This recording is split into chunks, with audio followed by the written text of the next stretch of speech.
Hare Krishna, everyone. Welcome back to the daily readings of Srila Prabhupada's books. Tonight, here at the live studios in Hode Farm, specifically the Olive Tree Cottage. Yes, halfway between Folkestone and Canterbury in Kent, southeast England. Lucky us. We welcome all of you out there in cyberspace. We're over 776 now and gradually increasing followers. And we have, as usual here, a room full of sincere seekers, spiritual seekers, and those relishing hearing the Srila Prabhupada's books daily. And we just completed the 14th chapter, which is the chapter after Srila Prabhupada passed away. He commented all the way through the 13th chapter, the stealing of the cowherd calves and boys by Lord Brahma, the Brahma Mohan Lila, how Brahma was bewildered by Krishna, and then Brahma's prayers. And we, by sleight of hand of our dear one, Radha Raman Prabhu, we went a little longer and we finished all the prayers of Lord Brahma, which are extremely significant.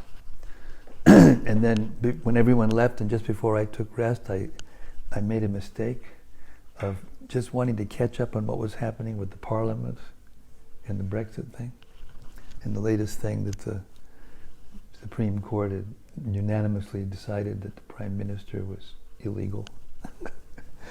And I'd never seen anything like it, grown men and women yelling at each other like you couldn't believe it was the Parliament. There was one lady that came up, she stood up and she said, "My 5-year-old child knows better than not to say sorry when she does something wrong. What's wrong with you?" to the Prime Minister of the country.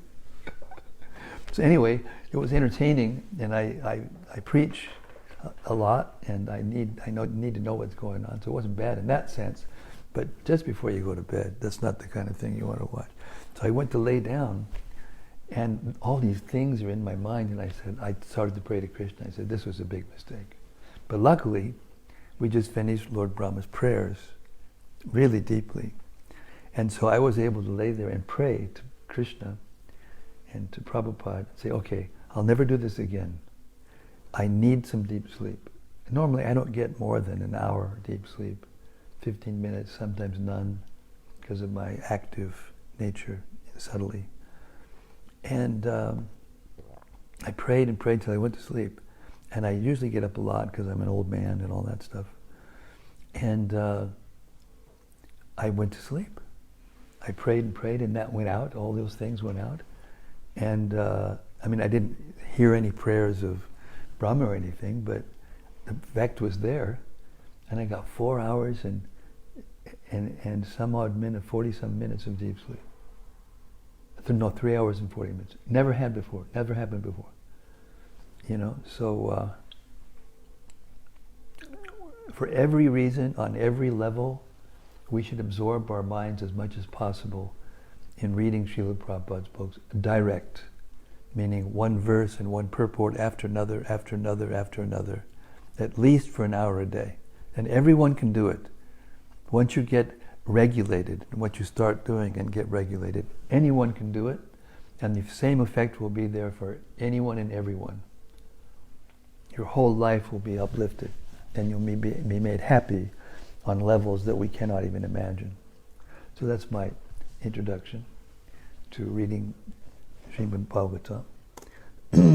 Before we start reading the Bhagavatam, we read a prayer that was offered by Srila Sanatana Goswami, the senior disciple of Chaitanya Mahaprabhu himself, and who Chaitanya Mahaprabhu spent the most time physically of any person on the earth, 2 months straight.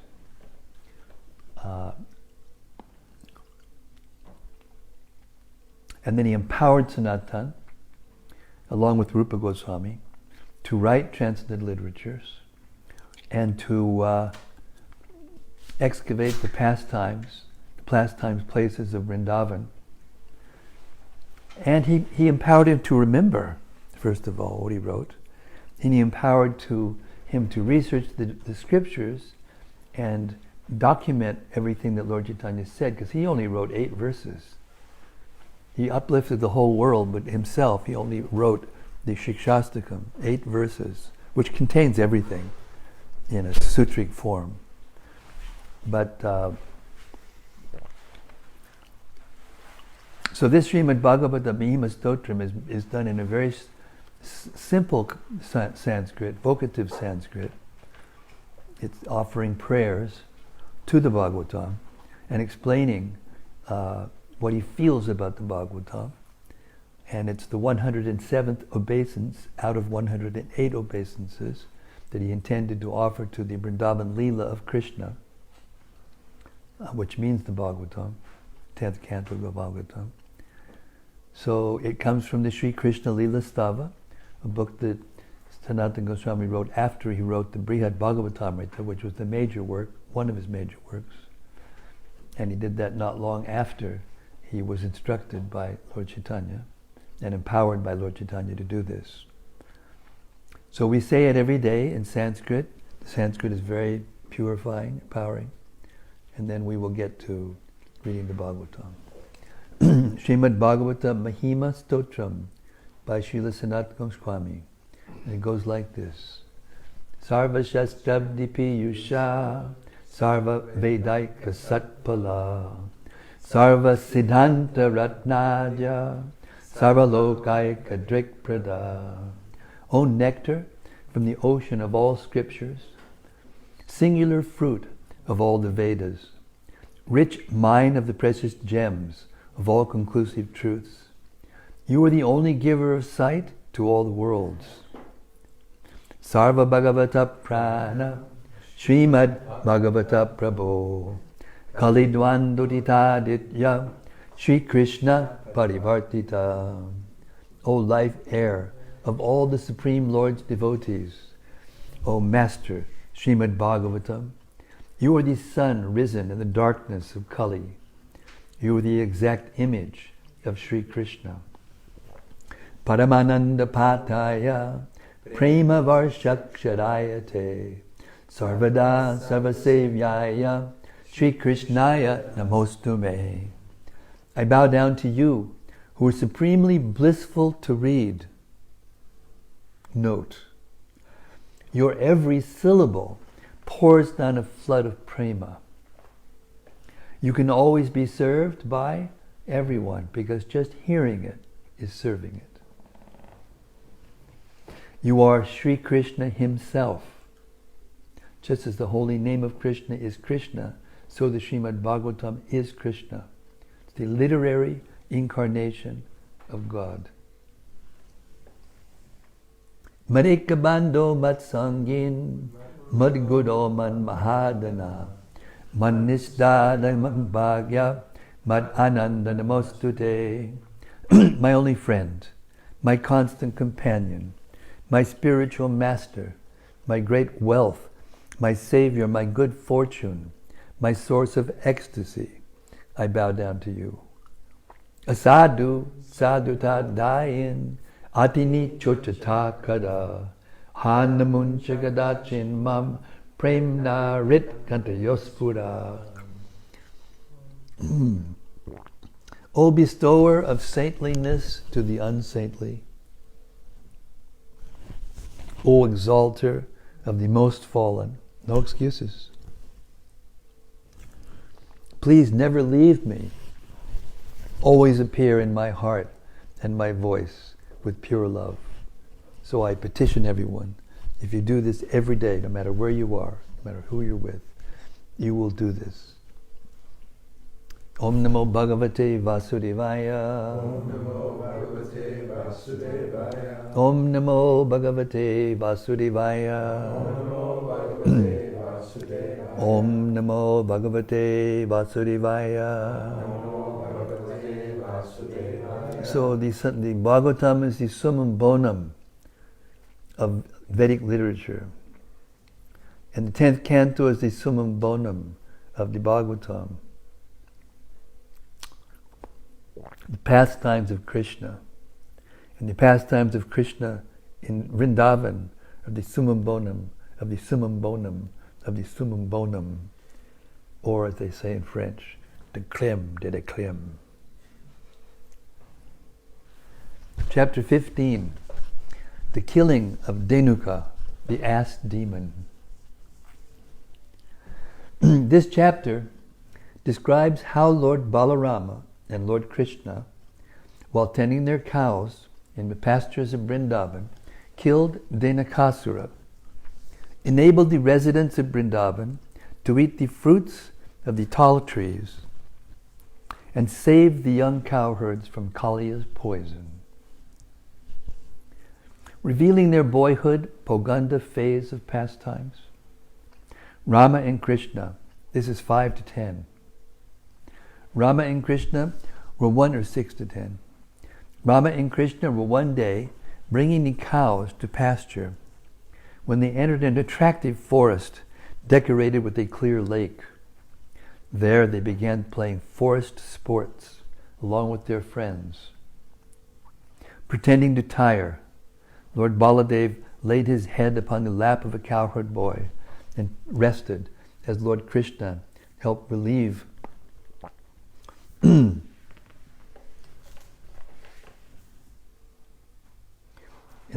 as Lord Krishna helped relieve his elder brother's fatigue by massaging his feet. Then Krishna also placed his head on the lap of a cowherd boy to rest, and another cowherd boy massaged his feet. In this way, Krishna, Balarama, and their cowherd friends enjoyed various pastimes. During this play, Sridhama, Subala, Stoka Krishna, and other cowherd boys described to Rama and Krishna a wicked and irrepressible demon named Dhenuka, who had assumed the form of a jackass and was living in the Talavan forest near Govardhan Hill. This forest was full of many varieties of sweet fruits, and thus someone had to kill the demon and all his associates. But fearing this demon, no one dared to try to relish the taste of those fruits, and thus someone had to kill the demon and all his associates. Lord Rama and Lord Krishna, hearing of the situation, set off for this forest to fulfill the desire of their companions. Arriving at the Talavan, Lord Balaram shook many fruits out of the palm trees, and as soon as he did so, the jackass demon Dhenuka ran swiftly to attack him. But Balarama grabbed his hind legs with one hand, whirled him around and threw him onto the top of a tree, thus slaying him. This is a 6-year-old boy. All of Dhenukasura's friends, overcome by fury, then rushed to attack.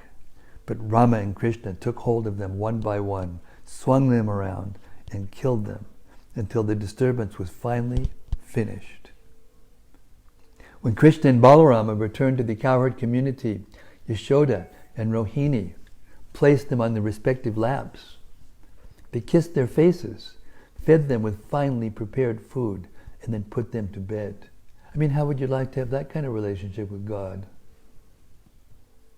You know, all this, hallelujah, Vedic hymns all the time. This is real intimate service. Vrindavan. Some days later, Lord Krishna went with his friends, but without his older brother, to the banks of the Kalindi in order to tend the cows. The Kalindi is the Yamuna.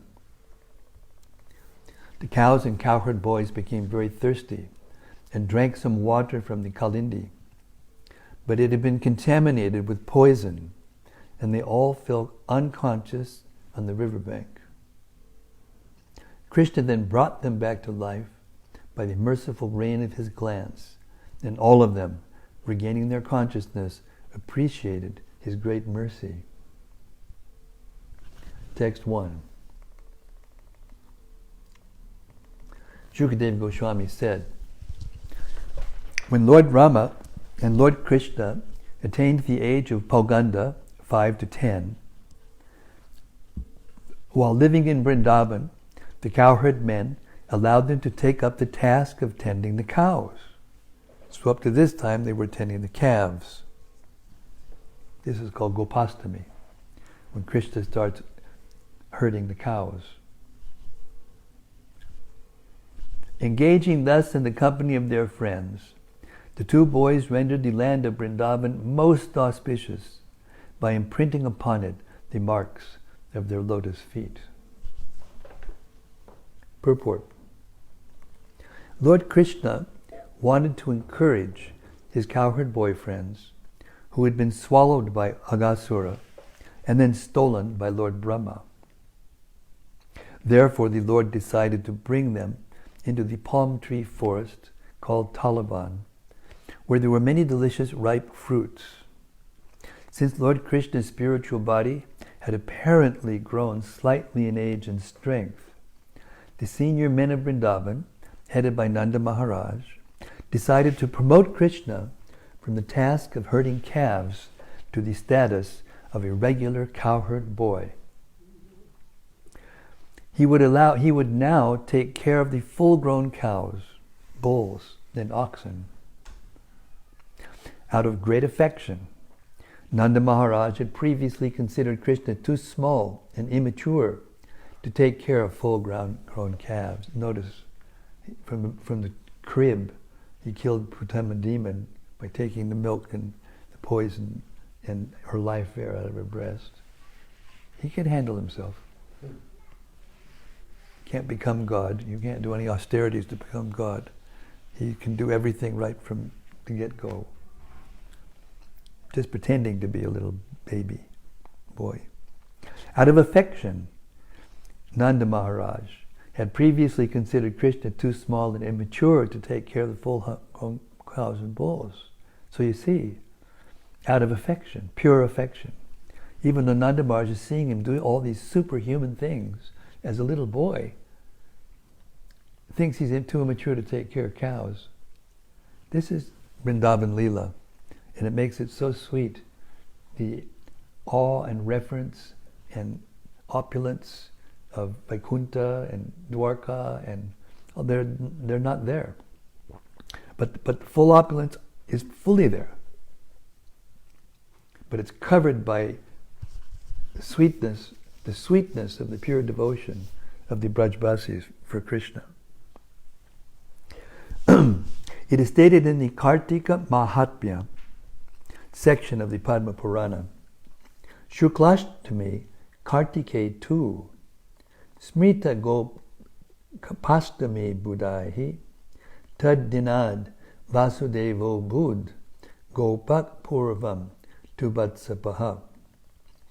The 8th lunar day of the bright fortnight of the month of Kartik is known by authorities as Gopastami.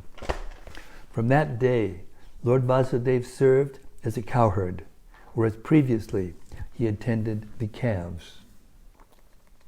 The word Padai indicates that Lord Krishna blessed the earth by walking on her surface with his lotus feet. The Lord wore no shoes or other footgear, but walked barefoot in the forest, giving great anxiety to the girls of Vrindavan, who feared that his soft lotus feet would be injured. Text 2.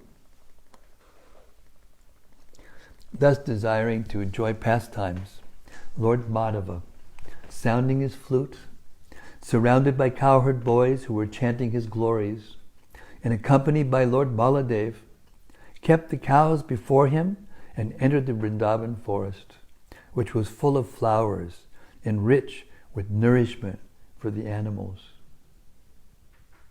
Purport.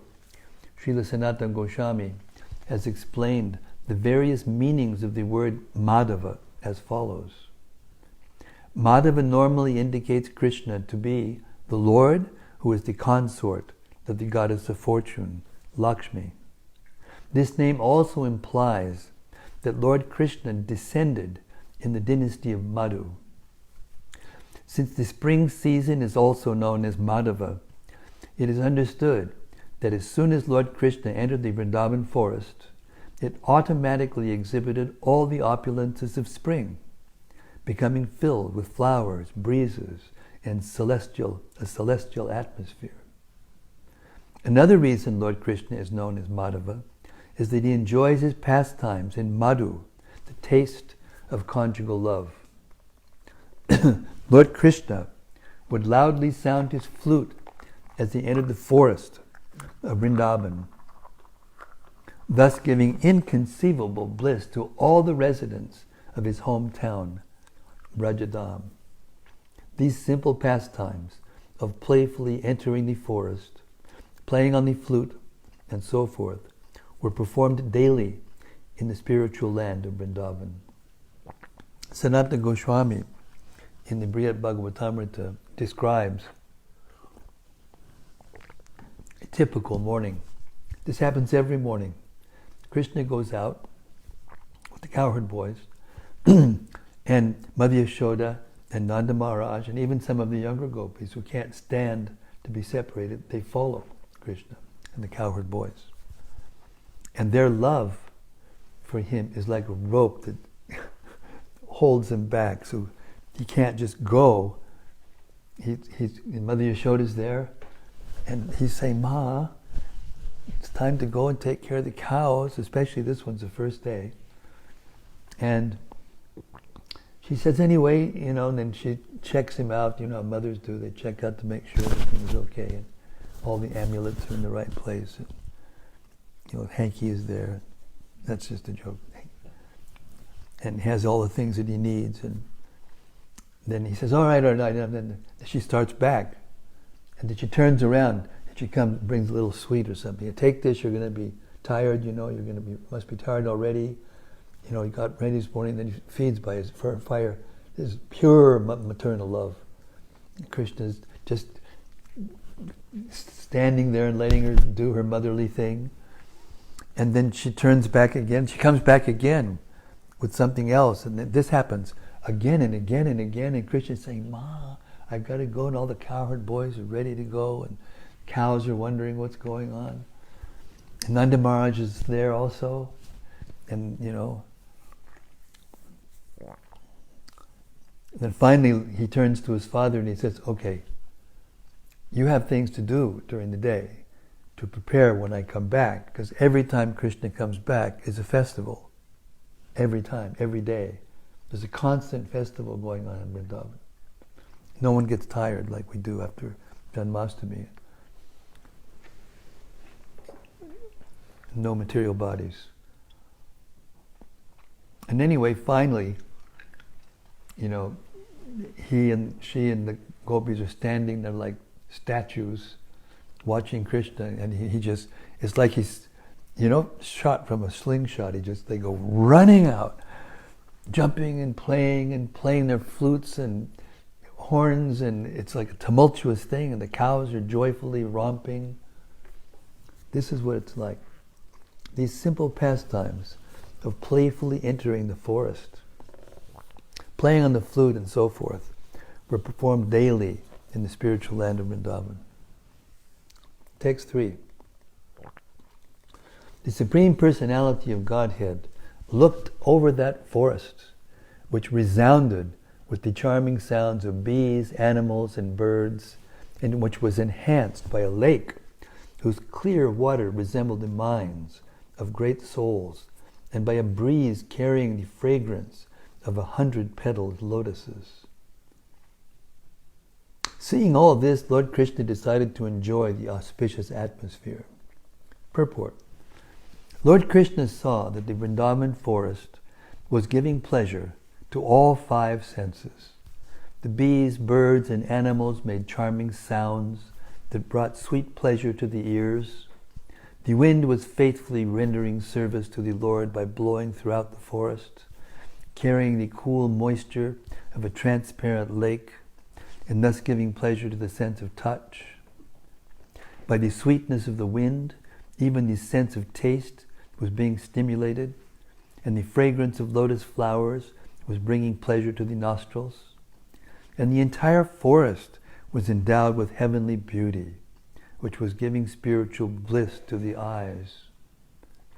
Srila Vishwanath Chakravarti Thakur has thus explained the significance of this verse. Text 4. The primeval Lord saw that the stately trees with their beautiful reddish buds and their heavy burden of fruits and flowers were bending down to touch his feet with the tips of their branches. Thus he smiled gently and addressed his elder brother. Purport. The word mudha, smayaniva, indicate that Lord Krishna was in a joking mood.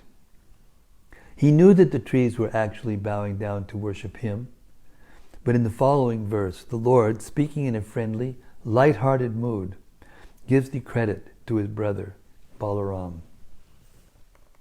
Text 5.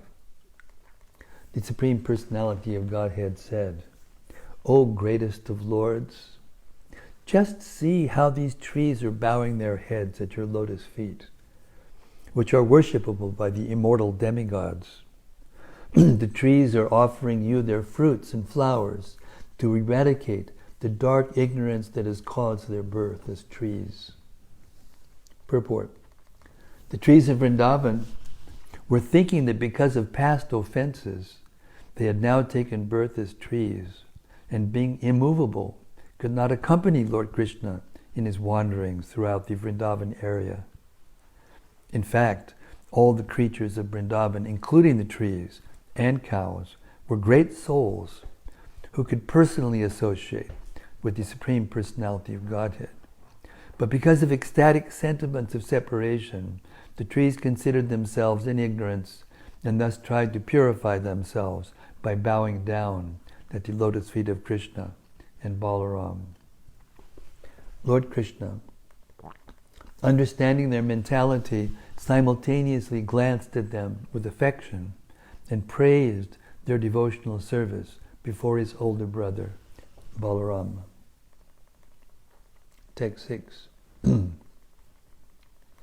O original personality, these bees must all be great sages and most elevated devotees of yours, for they are worshipping you by following you along the path and chanting your glories, which are themselves a holy place for the entire world. Though you have disguised yourself within this forest, O sinless one, they refuse to abandon you, their worshipable Lord. Purport. The word gudham is significant in this verse.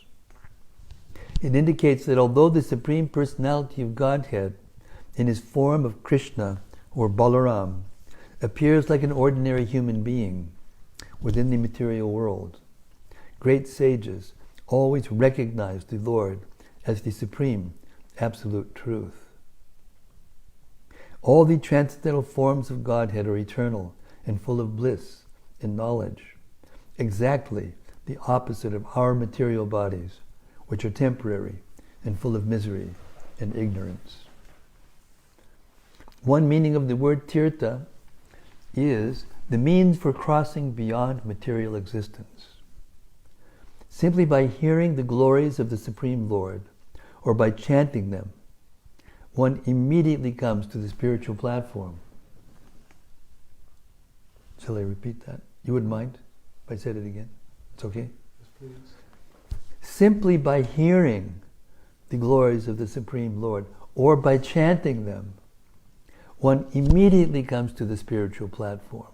Everyone comes into this room without fail and hears. By the time we finish, it's a completely different atmosphere. And this is a very wonderful group because it's starting out sooner than later. It's starting out like this. Imagine what it's going to be like by the time we finish. Okay. Beyond material existence. Thus, the Lord's transcendental glories are here described as tirtha for everyone in the world. The word Gayanta indicates that great sages give up their vows of silence and other selfish processes to glorify the activities of the Supreme Lord.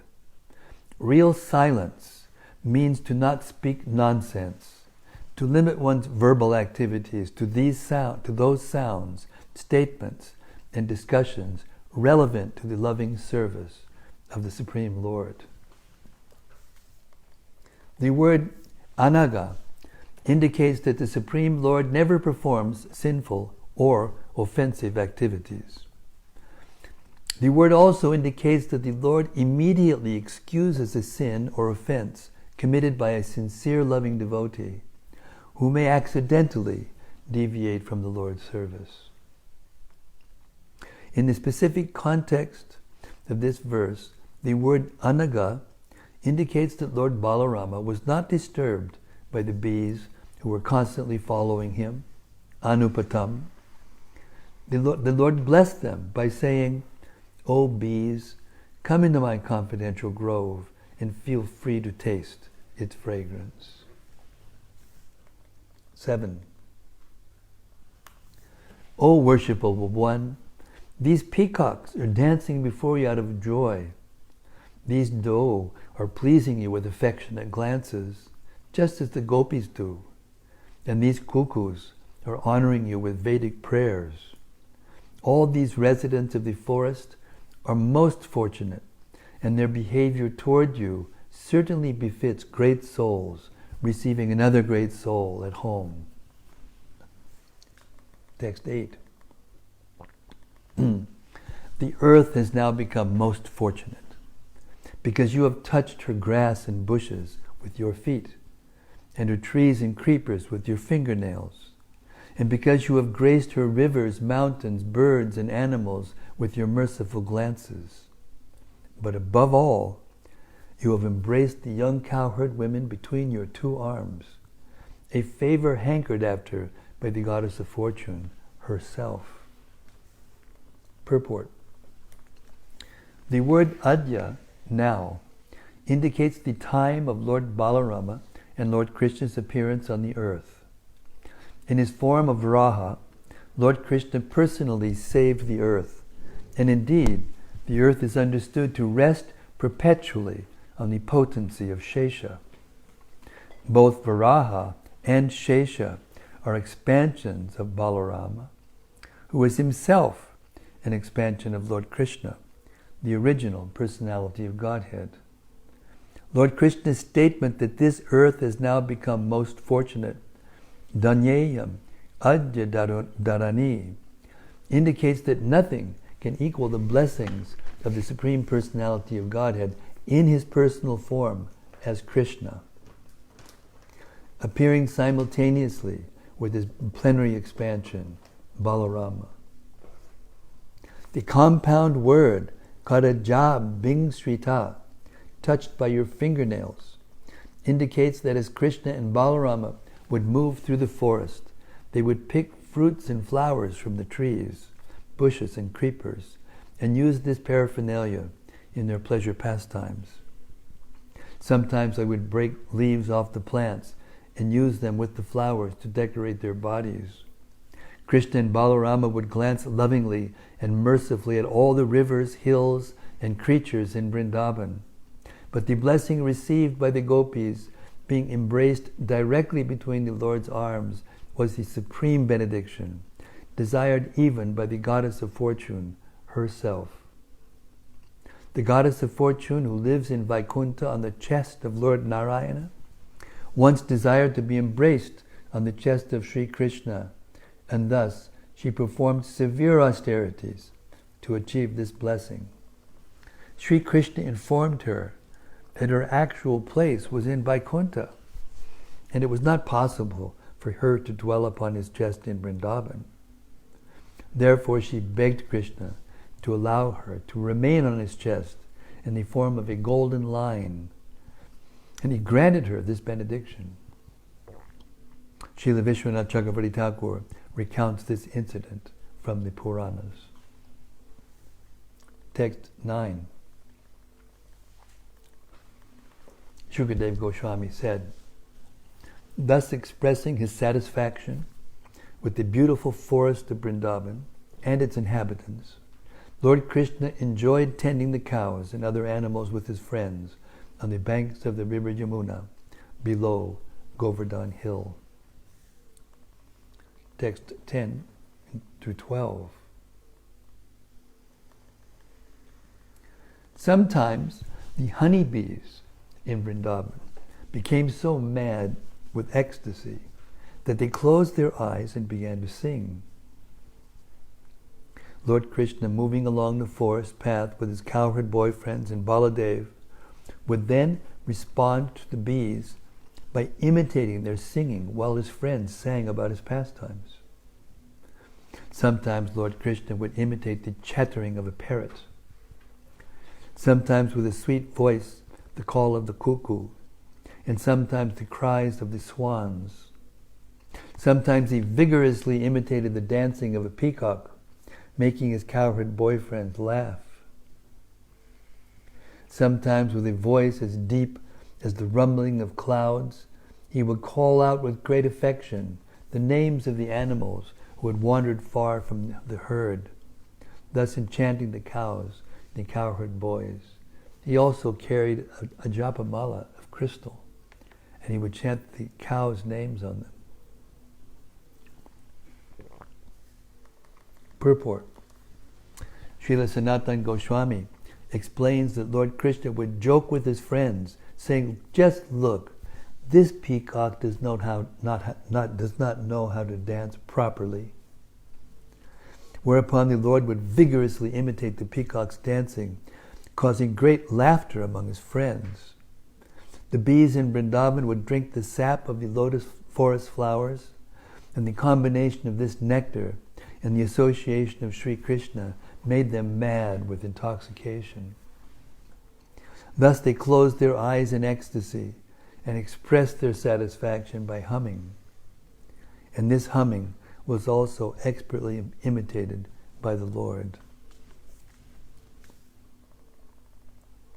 Text 13. Sometimes he would cry. Sometimes he would cry out in imitation of birds, such as the chakoras, kraunchas, chakravas, bhardwajas, and peacocks. And sometimes he would run away with the smaller animals in mock fear of lions and tigers. Purport. The word bitabat, as if afraid, indicates that Lord Krishna played just like an ordinary boy and ran with the smaller forest creatures in mock fear of the lions and tigers.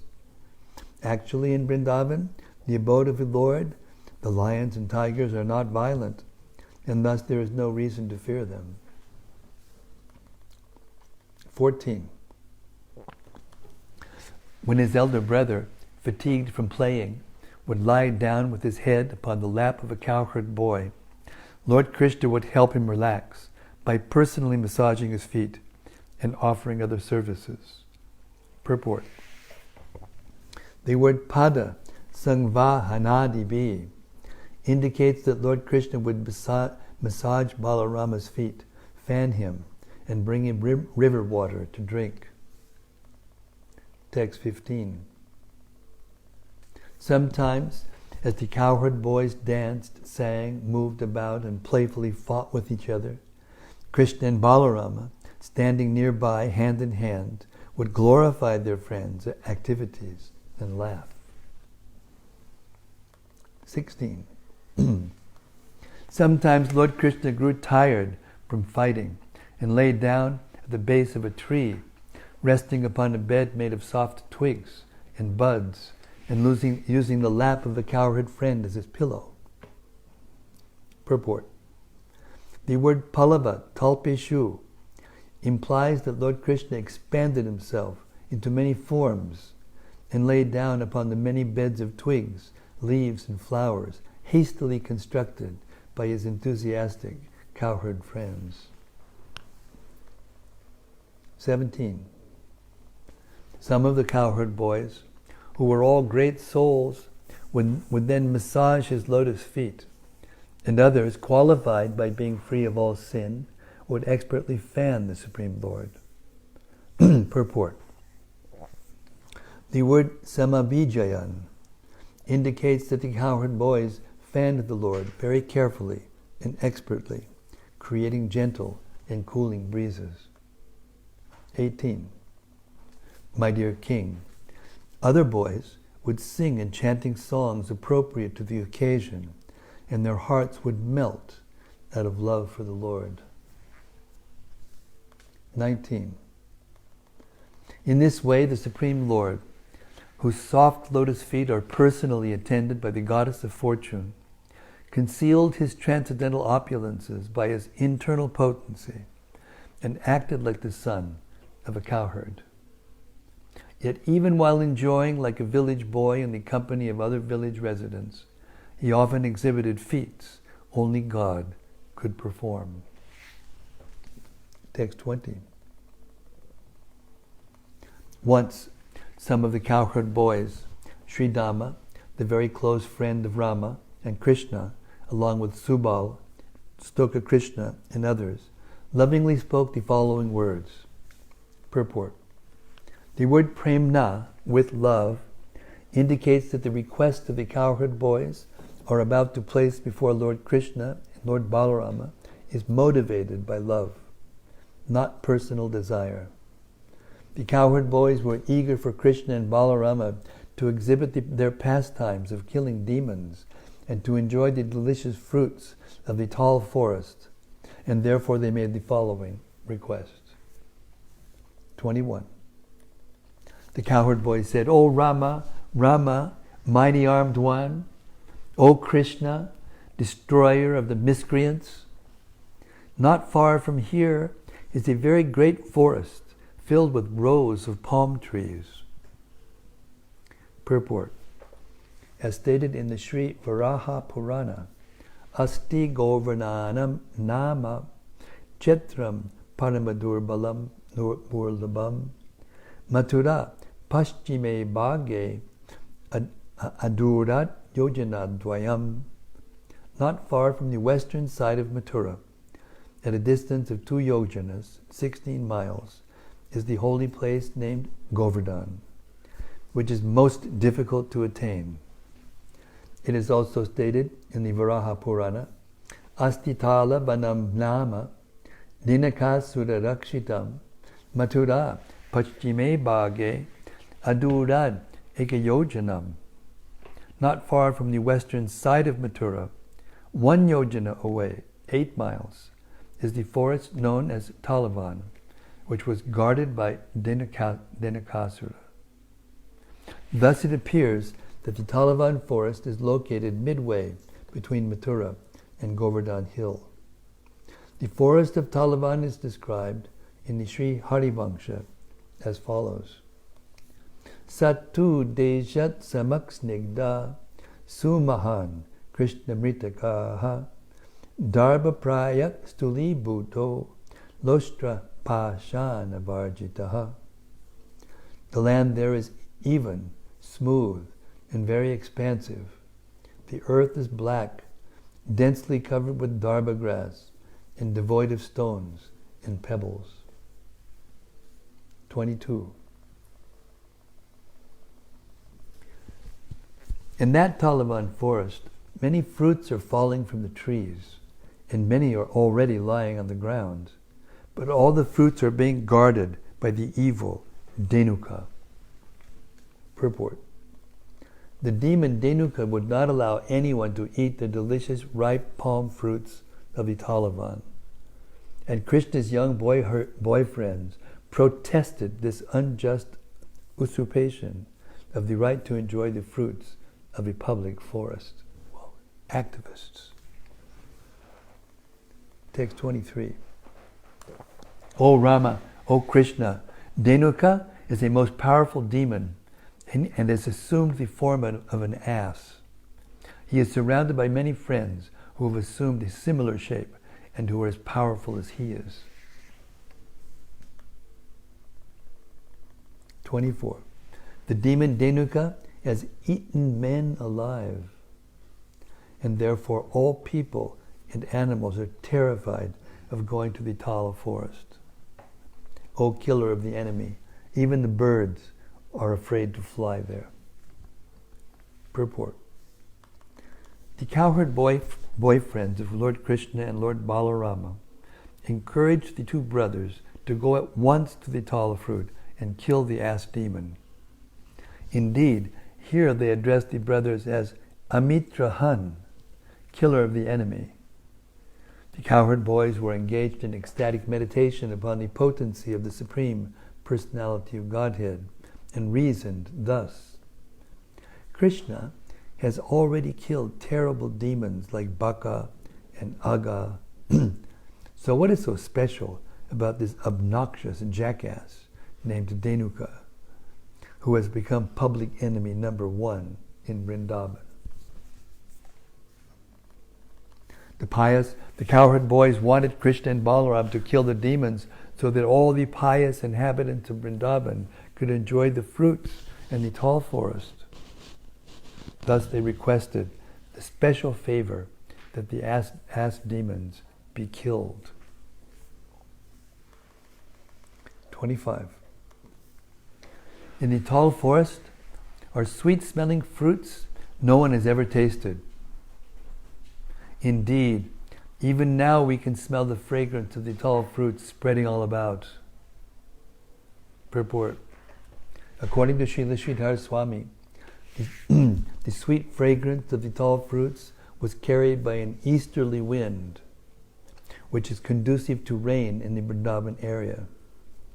This easterly wind generally blows in the month of Bhadra and thus indicates the excellent ripeness of the fruits, while the fact that the boys could smell them indicates the nearness of the tall forest. Text 26. O Krishna, please get those fruits for us. Our minds are so attracted by their aroma. Dear Balarama, our desire to have those fruits is very great. If you think it's a good idea, let's go to that tall forest. Purport. Although neither man nor bird nor beast could ever approach the tall forest, the cowherd boys had so much faith in Lord Krishna and Lord Balaram that they took it for granted the two lords could effortlessly kill the sinful ass demons and acquire the delicious tall fruits. Lord Krishna's cowherd boyfriends are exalted, self-realized souls who could not ordinarily become greedy for sweet fruits. In fact, they are simply joking with the Lord and enthusing his pastimes, urging him to perform unprecedented, heroic feats in the tall forest. Innumerable demons disturb the sublime atmosphere of Vrindavan during Lord Krishna's presence there, and the Lord would kill such demons as a popular daily event. We've heard this once before, but I want to say it for those who are newcomers. These pastimes are arranged that the boys, they play. We've been boys. We've all been boys before. And when we play, we really get into it. We don't feel like going home, and sometimes our mothers are impatient with us. And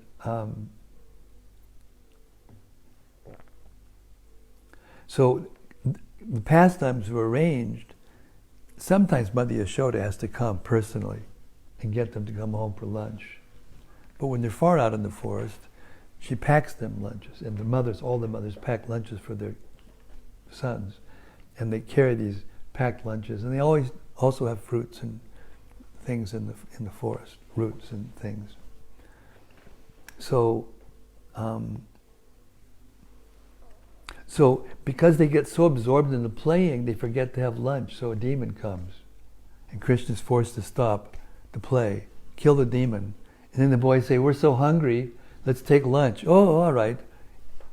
And they take lunch. And then just before it's time to go home, same thing happens. The demon comes, he's killed the demon, and then they can go home.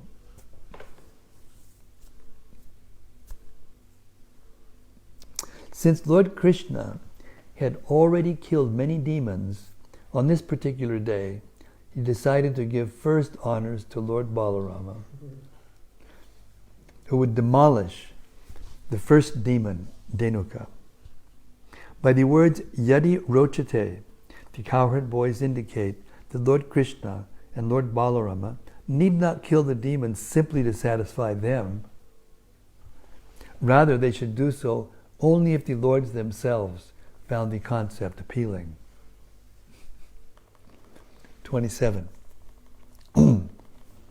Hearing the words of their dear companions, Krishna and Balarama laughed, and desiring to please them, set off for the Talavan, surrounded by their cowherd boyfriends. Purport. Lord Krishna was thinking, how can a mere ass be so formidable? And thus he smiled at the petition of his boyfriends.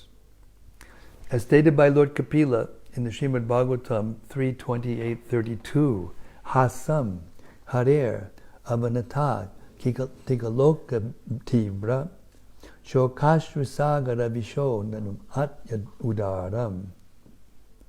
The smile and laughter of the Supreme Lord Hari is most magnanimous. Indeed, for those who bow down to the Lord, his smile and laughter dry up the ocean of tears caused by the intense suffering of this world. Thus, to encourage their boyfriends, Lord Krishna and Lord Balarama smiled, laughed, and immediately set out with them for the tall forest. 28. Lord Balaram entered the tall forest first. Then with his two arms, he began forcefully shaking the trees with the power of a matted elephant, causing the tall fruits to fall to the ground. Text 29.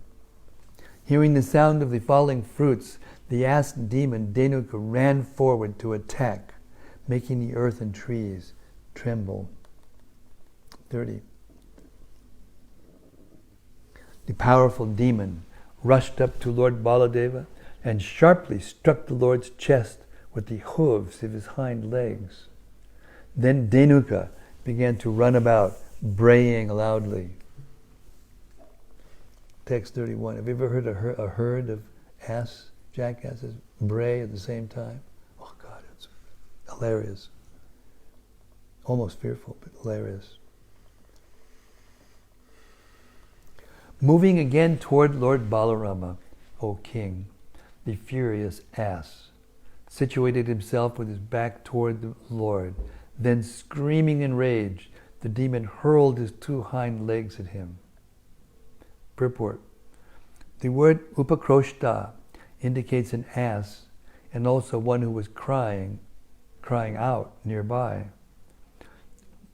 Thus it indicated herein that the powerful Dhenuka made horrible, angry sounds. 32.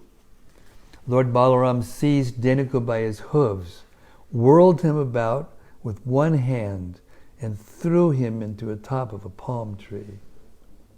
The violent wheeling motion killed the demon. 33. Lord Balarama threw the dead body of Dhenukasura into the tallest palm tree in the forest. And when the dead demon landed in the treetop, the tree began shaking.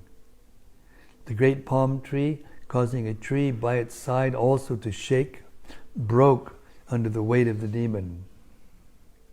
The neighboring tree caused yet another tree to shake, and this one struck yet another tree, which also began shaking. In this way, many trees in the forest shook and broke. Purport. Lord Balarama threw the demon Dhenuka so violently into the great palm tree that a chain reaction was unleashed, and many towering palm trees shook and then broke with a great crashing sound. 34. Because of Lord Balarama's pastime of throwing the body of the ass demon into the top of the tallest palm tree, all the trees began shaking and striking against one another as if blown about by powerful winds. 35. My dear Parikshit, that Lord Balarama killed Dhenukasura is not such a wonderful thing, considering that he is the unlimited personality of Godhead, the controller of the entire universe.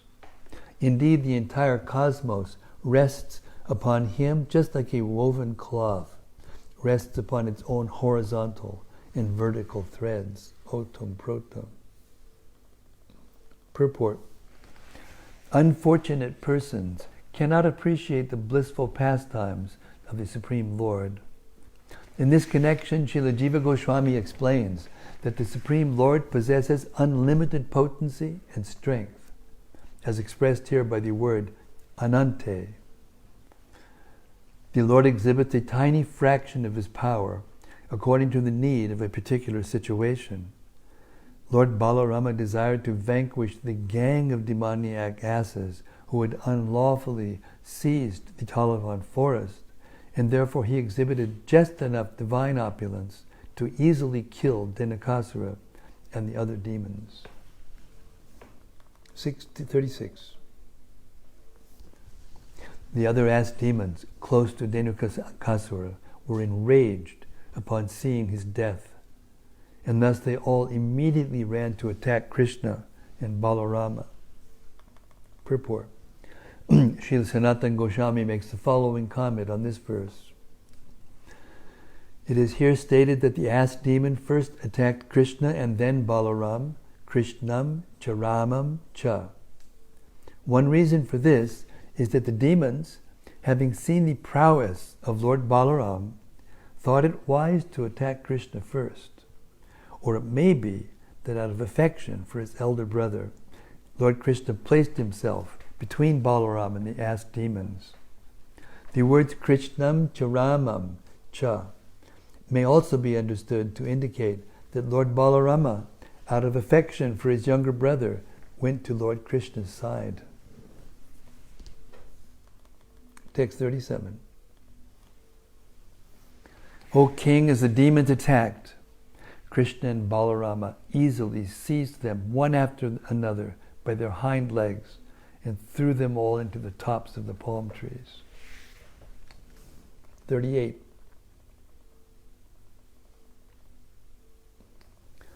The earth then appeared beautifully covered with the heaps of fruits and with the dead bodies of the demons, which were entangled in the broken tops of the palm trees.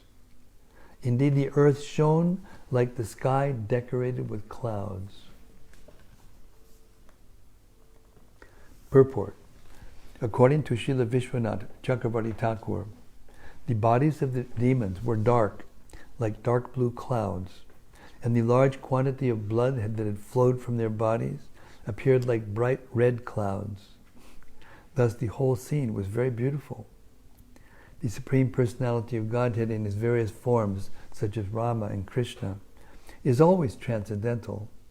And when he enacts his transcendental pastimes, the result is always beautiful and transcendental, even when the Lord performs violent acts, like killing the stubborn ass demons.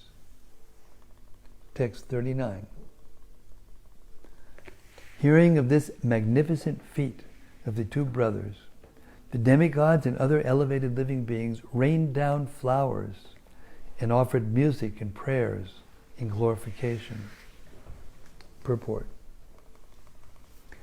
Srila Sanatana Goswami comments that the demigods, great sages, and other exalted beings were all astonished and ecstatic upon seeing the unusually swift and nonchalant way in which Krishna and Balarama killed the very powerful ass demons in the tall forest. 40.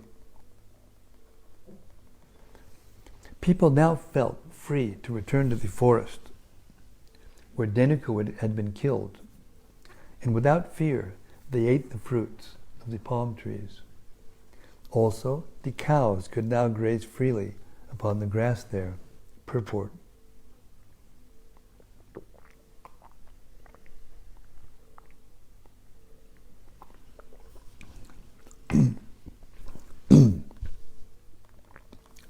According to the Acharyas, Low-class people, such as the Pulindas, ate the fruits of the palm trees, but Krishna's cowherd boyfriends considered them undesirable, since they had been tainted with the blood of the asses. Text 41. Pure devotees take care of what they eat. Translation. Then, lotus-eyed Lord Sri Krishna, whose glories are most pious to hear and to chant, he returned home to Braj with his elder brother Balarama. Along the way, the cowherd boys, his faithful followers, chanted his glories. Purport. When the glories of Sri Krishna are vibrated, both the speakers and the hearers are purified and become pious. Now, Krishnadas Kaviraj Goswami makes an astounding statement in the Chaitanya Charitamrita toward the end of the book. He says, now I have vibrated these sounds into your ears, to the readers. And he says, so now anyone who hears this, I want to wash their feet and drink the water. And he also says that anyone who hears these things become worshipable. And thus the purpose of my effort of writing this book has been fulfilled.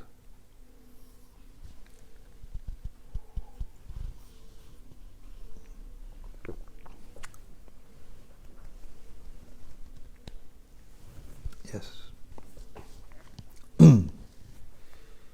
Text 42. Lord Krishna's hair, powdered with the dust raised by the cows, was decorated with a peacock feather and forest flowers. The Lord glanced charmingly and smiled beautifully, playing upon his flute, while his companions chanted his glories.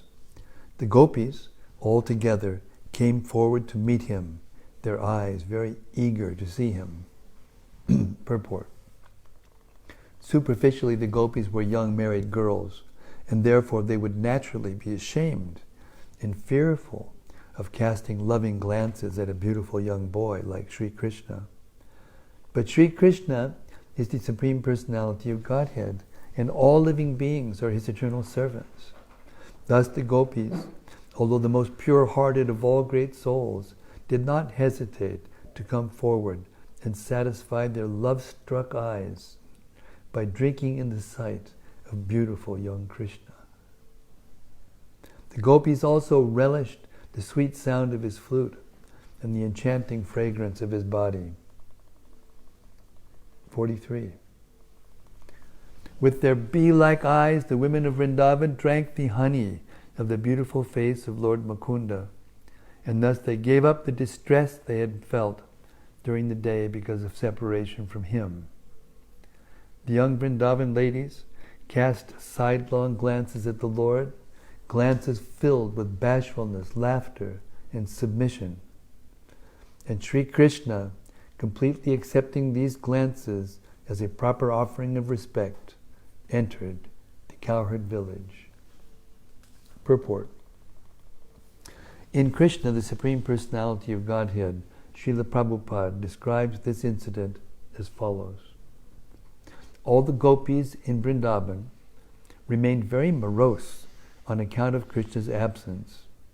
All day they were thinking of Krishna in the forest, or of him herding cows in the pasture.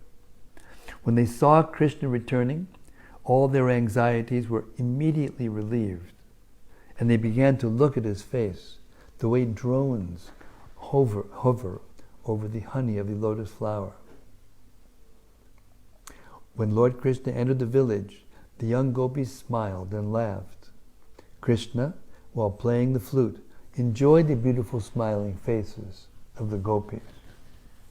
The Supreme Lord Sri Krishna is the supreme master of romantic skills, and thus he expertly exchanged loving feelings with the young cowherd girls of Vrindavan.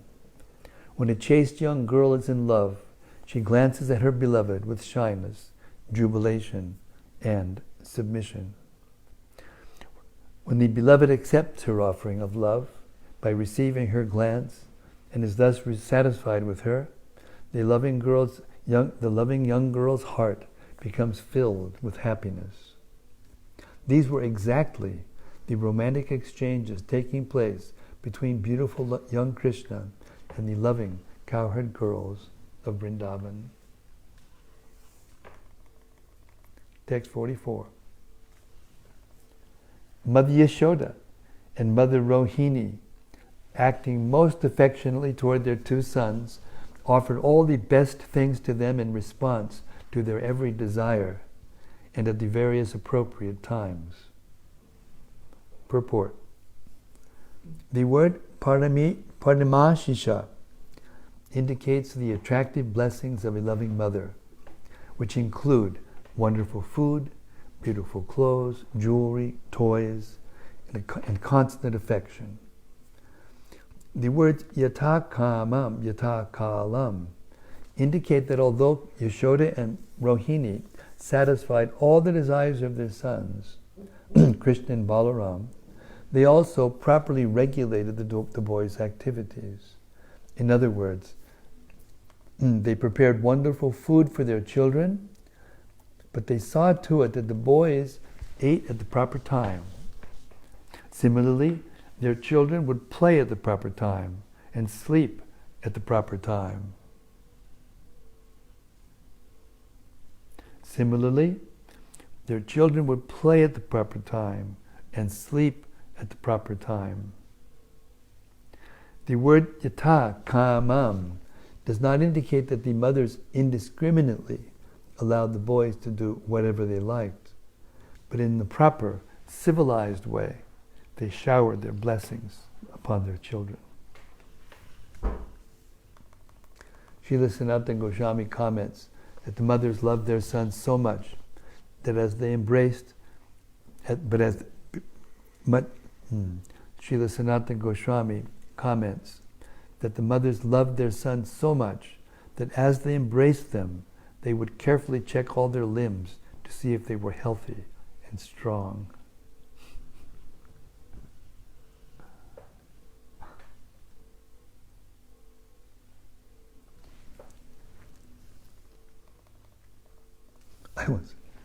I can't help but notice that when I travel around, sometimes I see the mother with the child, and then she just gives the child the computer game, and that's it. That's it.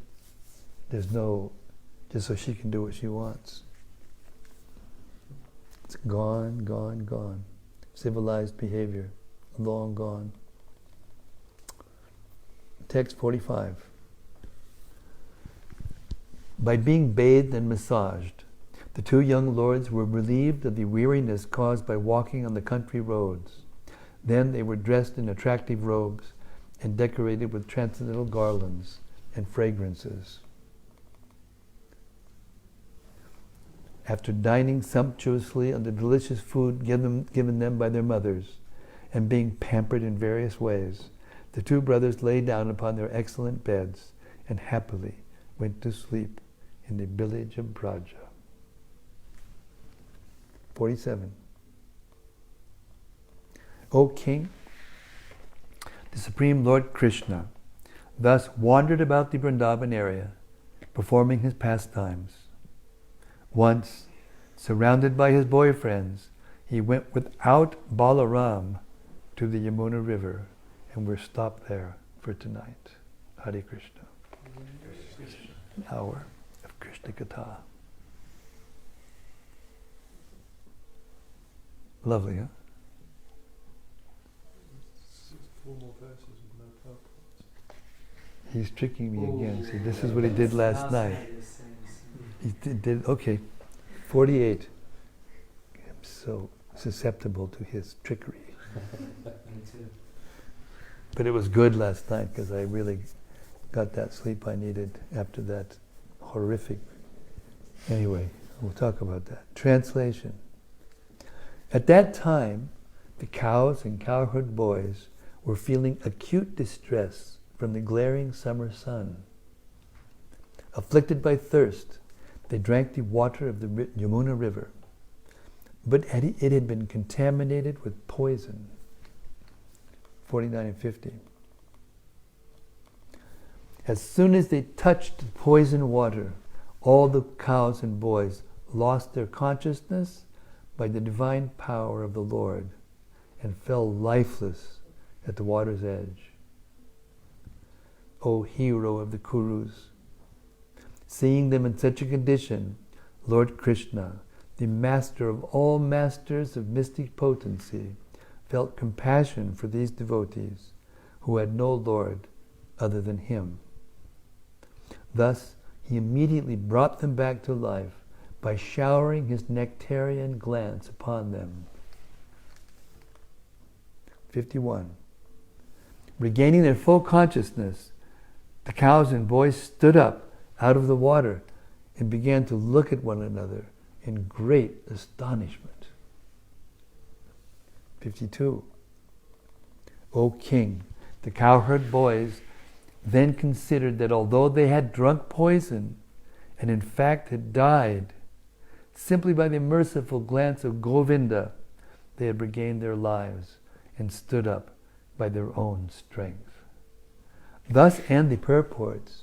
He told the truth for once.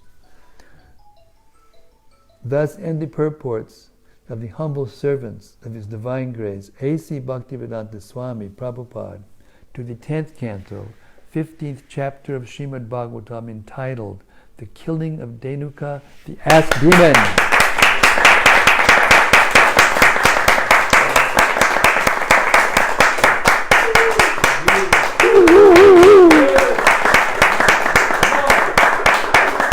So this is like it's like the epic drama, history of the universe, done by canto, by chapter, and each chapter is like an act of a play. So therefore we clap at the end of each act and pray for more. Encore, encore, encore. And the encore is called the open mic. Now we have a little seminar, workshop for all of you. Because this last night, especially our ever-powerful, all-powerful Radhika Raman Prabhu, when he was handling this microphone, he went like this, and it caused such a roaring sound because it was rubbing against the mic that it lost its ability to hear. Did you check him today? Oops. Oops. Do we have any complaints about the sound? Nothing. Okay, so they're okay. So I'm going to make a humble suggestion. When the mic is handed to you, just go like this, 1 second, and don't touch it with your hands. Okay? You can put it right on one of those little things there. Yeah. Yeah. Okay, now that the workshop's over, please give us your mercy. Give the mercy to the who knows how many people out there who are watching. Sometimes it's a lot. It can be up to 500. It can be down to 100, 120. But it's substantial. We give it like Bhagavatam class every day with more than are in the temple Bhagavatam classes. Okay.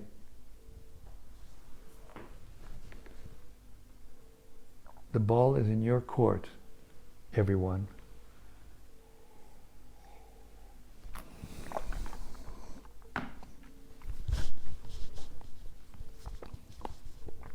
I'm going to rest my voice. I've been talking all day. I got witnesses.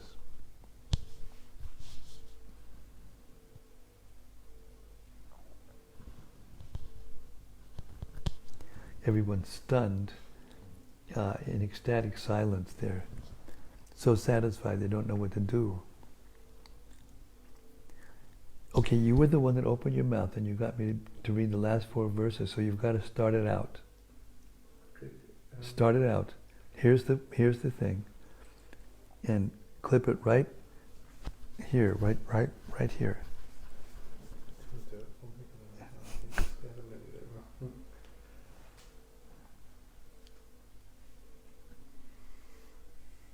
There you go.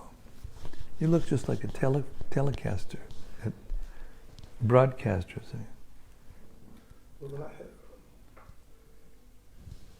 a realization, I don't know if it's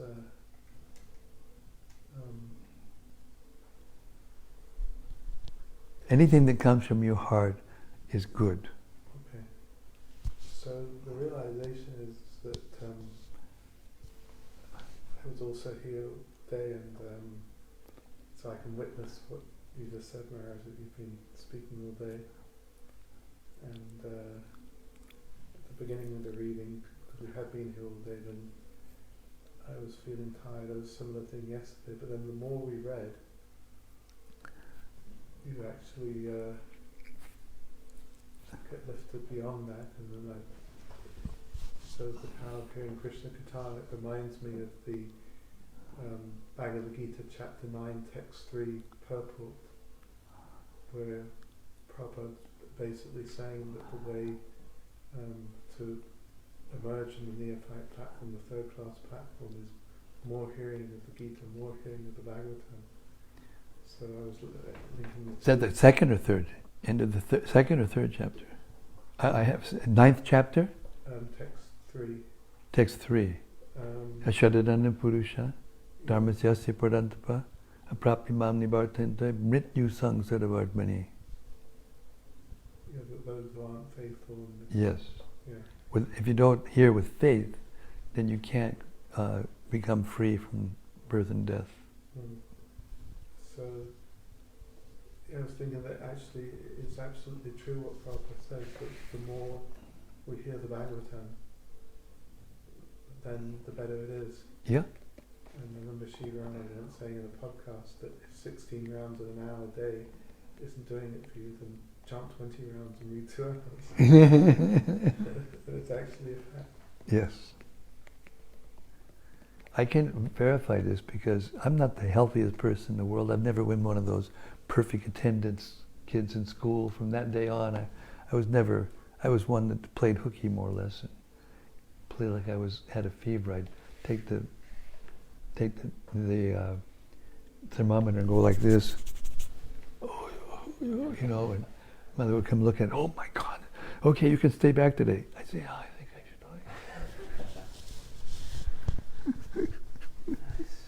should.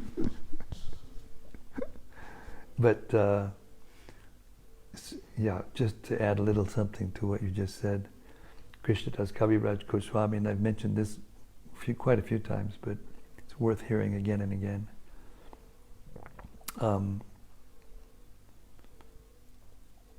Yeah, he said that if you hear these literatures with faith and with love and without argument, then you associate with Krishna. You actually get Krishna's association. And that's what's, according to our capacity and according to our attentiveness and according to our general life and how it's being lived free from sin, then we taste the association of Krishna, and that is enough to lift anybody out of any ignorance we may be in.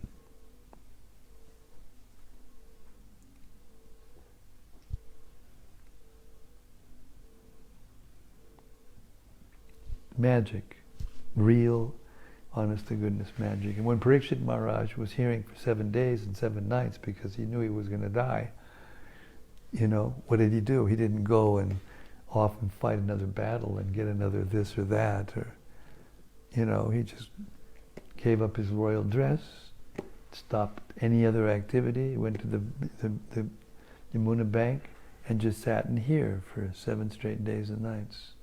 And he made comments all the way during, I'm not feeling any fatigue, thirst, hunger, anything.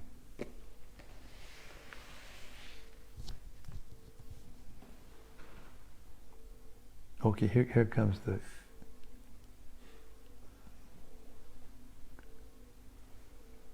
Perfect. Perfect. Hare Krishna, Radhika. Some devotees, senior Vaishnavas, very respectable Vaishnavas, and they have expressed that they prefer to focus on certain sections of the Bhagavatam. Having read the whole Bhagavatam a few times, now they like certain sections, and some of the sections they're not so attracted, so they skip those sections. However, what we are hearing from you is that the principles we're reading that are applicable to any section of the Bhagavatam, the association of Krishna. You can get any. We heard it straight from Sanatana Goswami, didn't we? Straight from Sanatana Goswami, where he says,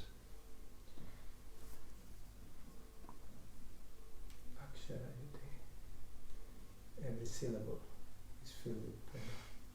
O life heir of all the Supreme Lord's devotees, O Master Srimad-Bhagavatam, you are the son,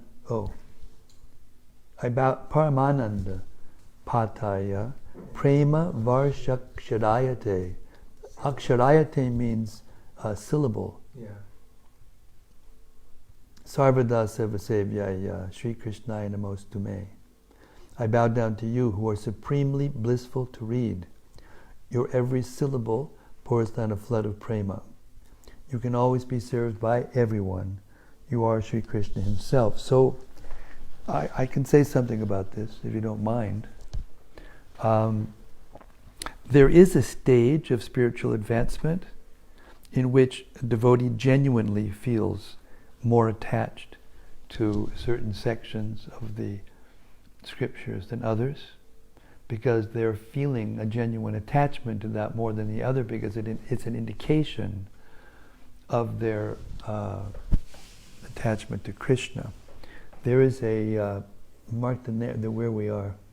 Oh, we're at about 6 beginning. Okay, this is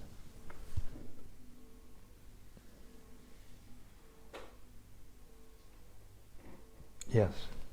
It's Chaitanya Charitamrita, Adi Lila,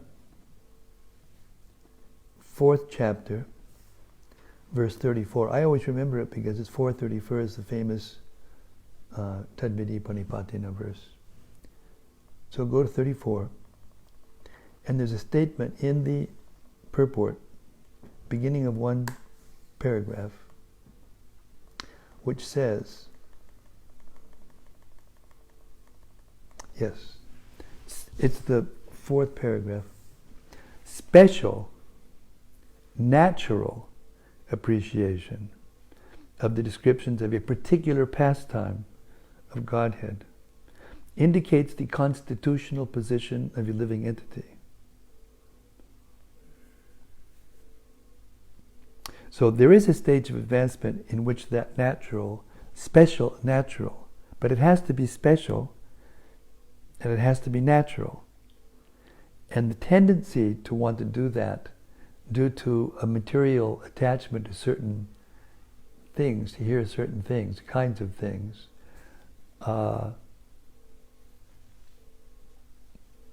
would tend to bring that about prematurely. And the proof of it is that when the gopis and Krishna are going around Vrindavan forest enjoying their pastimes, having rasa dances and so many things, the gopis sometimes ask Krishna to tell them stories. And invariably, they're stories in the Bhagavatam, in the first 9 cantos of the Bhagavatam. So I would say that the special natural appreciation is exhibited when one is attached to anything about Krishna that happens to be in the atmosphere that one hears. One immediately becomes super attached to hearing about Krishna, anything about Krishna. And when they don't like to hear other things about Krishna, but only like to hear that, that is a symptom of sahajism or a tinge of premature attachment. It may not be in some devotees who are very, very enriched and very advanced. But my experience is, and Prabhupada said it many times, that if you are on that level, then you like to hear anything about Krishna. Even though those still are the favorite parts. You don't hear exclusively those things without hearing anything else about Krishna. Because it means it's about me and Krishna. It's not about, Krishna's pastimes. And also, if you're living in a situation where you can live in such a way that you're just concentrating on your own spiritual life, and that means bhajananandi. Prabhupada didn't condemn it. Bhaktisiddhanta condemned it because he thought it was selfish, just for me and Krishna, and not for spreading Krishna's glories and not for attracting all kinds of people to Krishna. That's more the mood of our Srila Prabhupada. And therefore he encouraged us, and I wrote 5 offerings to Prabhupada over the last 5 years, and I deeply went into a research of all of Prabhupada's books and read this. And he was very clear. He's clear in many places. So I would say that the safe way is to follow Prabhupada's way and hear the books and keep hearing them. Sometimes devotees think that they hear, the same thing over and over again in Prabhupada's books. But they're all through Prabhupada's books. The discussion that we're not the body and the modes of nature, how they cause us forgetfulness of Krishna, how we have to be careful, When you go to the end of the 9th canto, just before you go to the 10th canto, what do you hear? Yayati and Devyani, he's telling her the story of the he-goat and she-goat after they had so much enjoyment, they practically couldn't have any more enjoyment. Then they both became spiritually advanced and went off to the forest. When we hear the first part of the 10th canto, what do we hear? Vasudeva explaining to Kamsa of all people why we're, not the body. When we hear Hiranyakashipu gives a speech to his relatives after Varaha killed his brother Hiranyaksha, and they were all bewildered, and he just preached right out of the Vedas. You're not your bodies. Why are you? Providence is all powerful, and you can't, And Prabhupada and other of my dear God brothers who were very advanced in Krishna consciousness, especially Gopi Pranadhana Prabhu, he would say that we should hear about all the pastimes, and we should read them all. Because when you do, you hear everything. You hear Krishna's pastimes in the 3rd canto, when Uddhava and meets Vidura. And Vidura becomes stunned by hearing about Krishna's pastimes in the 3rd canto, only in a different context, in a context that's very juicy and very just after Krishna left. And what was Krishna thinking about at the end? Who was the last person he thought about? Vidura. And then when Uddhava was able to tell Vidura that the last person that Krishna talked about was you, he just went into ecstasy. And when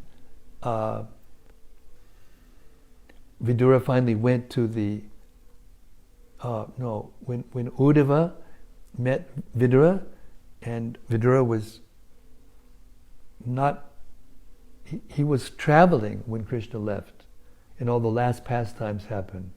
Battle of Kurukshetra, the pilgrimage, and Maushara Leela had happened. He didn't know any of these things. So he was asking Uddhava, so how's everybody? And some of them had left, and Uddhava just went into trance. He couldn't speak. He started meditating, and it came out of his mouth, the glories of Krishna and his pastimes, and So many things came out. Kurukshetra, you know, Vasudeva was the chief personality there, and he was the one who was the Yajamana, the chief that's sponsoring the sacrifice that they went to see, the solar eclipse festival, you know. And, you know, Krishna and Balaram were there, and all the Brajbasis came there. And there's this wonderful section at the end where Nanda Maharaj just refuses to leave. He doesn't say anything. Everybody is gone, and just Krishna and the Dwarkavasis and the Brajbasis were there. And Nanda Maharaj just wouldn't leave. And this went on for like, I don't know, a couple of months. And every day he would make an excuse. He would say, anyway, I'll go tomorrow morning. And then he didn't. Then finally, everybody figured out, well, I don't know how finally, but I suppose some people figured it out quicker than others, but they realized that he wasn't going to go without Krishna. And then there's a whole pastime of exchange, of love between Vasudeva and Nanda Maharaj and all the, where they were trying to convince him, you know, please, we can't go now. You have to, we can't go and have you here, still staying here. We have to stay here. So it's time for you to go back to Vrindavan. Yeah, I'll go tomorrow morning. Now it's like this, so many excuses. And then finally Vasudeva comes and talks to him directly. And finally, and then he said, yes, I can't leave without Krishna. I mean, if I go back without Krishna, I couldn't bear it. You know, the Brajbasis that are there that didn't come with us, they wouldn't be able to live any longer. They're just expecting Krishna to come back. I can't live without him. You know, and then the Dwarkavasis is saying, yeah, but we can't bear the thought of his leaving us, and Krishna is like in the middle of the whole thing, you know. So then Krishna comes in front of Nanda Maharaj, finally at the end, and he says, my dear father, you know how attached I am to you and our family, but I'm going to actually tell you what's going to happen. And then Krishna tells him all of the pastimes that are going to happen between then and when he goes to see them again. All the demons that killed, everything, day by day. And Nanda Maharaj is just completely bewildered. Now I'm showing you this because just to make you sure that you know I'm coming back, so that you can go back peacefully. And he tells all the pastimes in after. And before that, you know, when it came time for the sacrifice, all the sages from all over the universe came to see Krishna, to get Krishna's darshan. And they came, and Krishna stood out in front of everyone and glorified the sages. And I'm telling you, there's these guys know everything. The topmost sages, the topmost planets. And they stand there trying to understand what Krishna is saying. And it's so deep and profound, they can't understand what he's saying. And why? He's glorifying them. They came to glorify him. They knew that he was the Supreme Personality of Godhead. And yet he's glorifying them, and they just become bewildered. First they offer their prayers, and then Krishna comes out. And so these things, I don't know how a person couldn't want to hear these things. I don't know. I mean, I suppose that there is a stage that you only want to hear the pastimes of, but we're hearing the pastimes, the cowherd boys and all the things that they're doing, and we know that Krishna every day he figures out ways he can leave them and go and see Radha in Radhakund and the other gopis. You know, it's all connected together. all of the pastimes of Vrindavan are all saturated. All of Krishna's pastimes are saturated with all these varieties of loving moods and feelings and variety of, and it's not like the residents of Vaikuntha or the residents of Dwarka are feeling, oh man, when am I going to get to be a gopi? Or, when am I going to get to be a Brajbasi? No. Because each person, his own rasa is the highest rasa for him.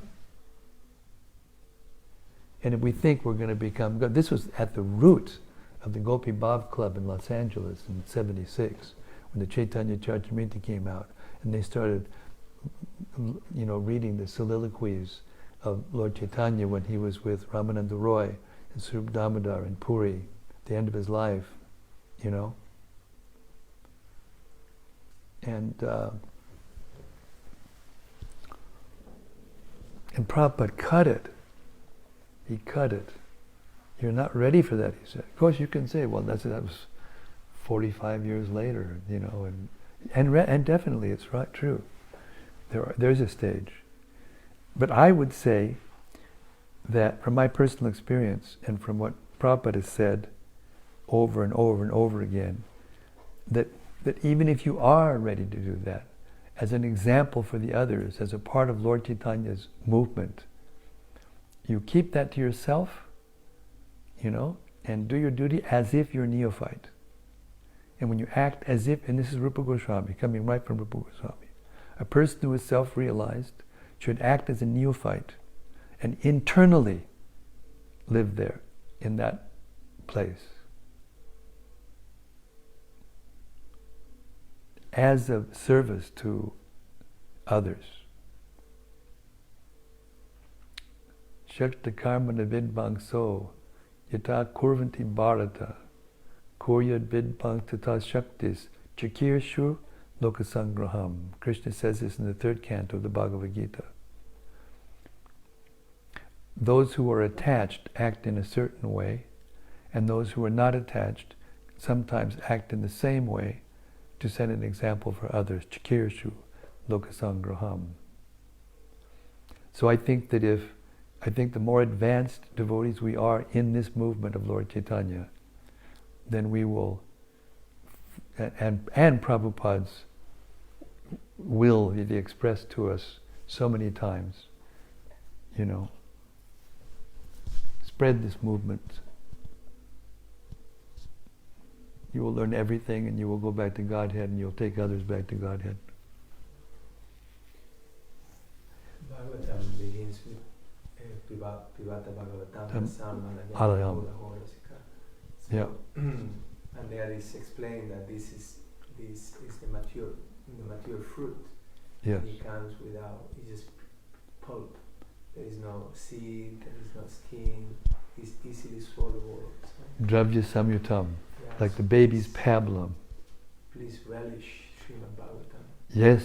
So my what I'm trying to kind of conceive is that, and then I believe Jiva Goswami, one of the acharyas, I think Jiva Goswami, he said that some people say that there is rasa in the Bhagavatam, and they say, the Bhagavatam is rasa. Is rasa. Everywhere, it's not that there is, which is what is the... Yeah, at the end of that verse, he is Krishna. Yeah.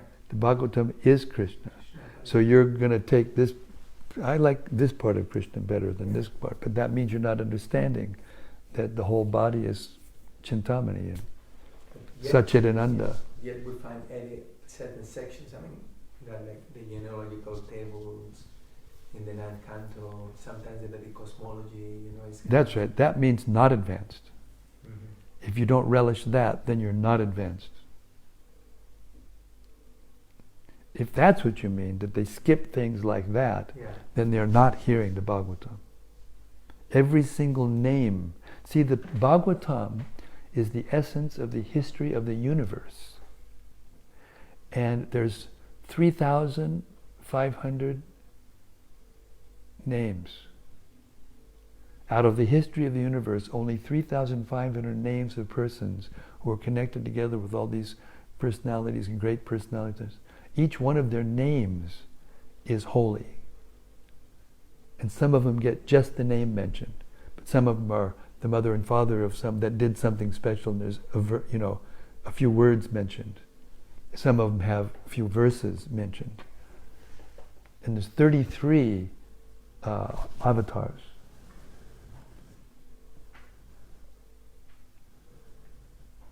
And many of them it's mentioned how, like Manu for instance, how he goes back to Godhead just by hearing every day the Bhagavatam. The rest of his time is managing the whole human race, the whole human society in the universe. That's busy. And Brahma, he's managing the whole universe. These people are busy.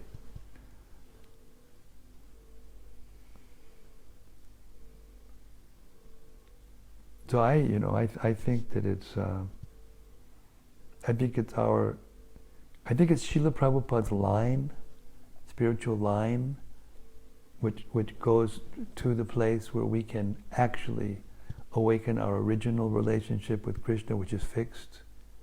And I'm not saying that it couldn't change. That would be, I think, not correct to say.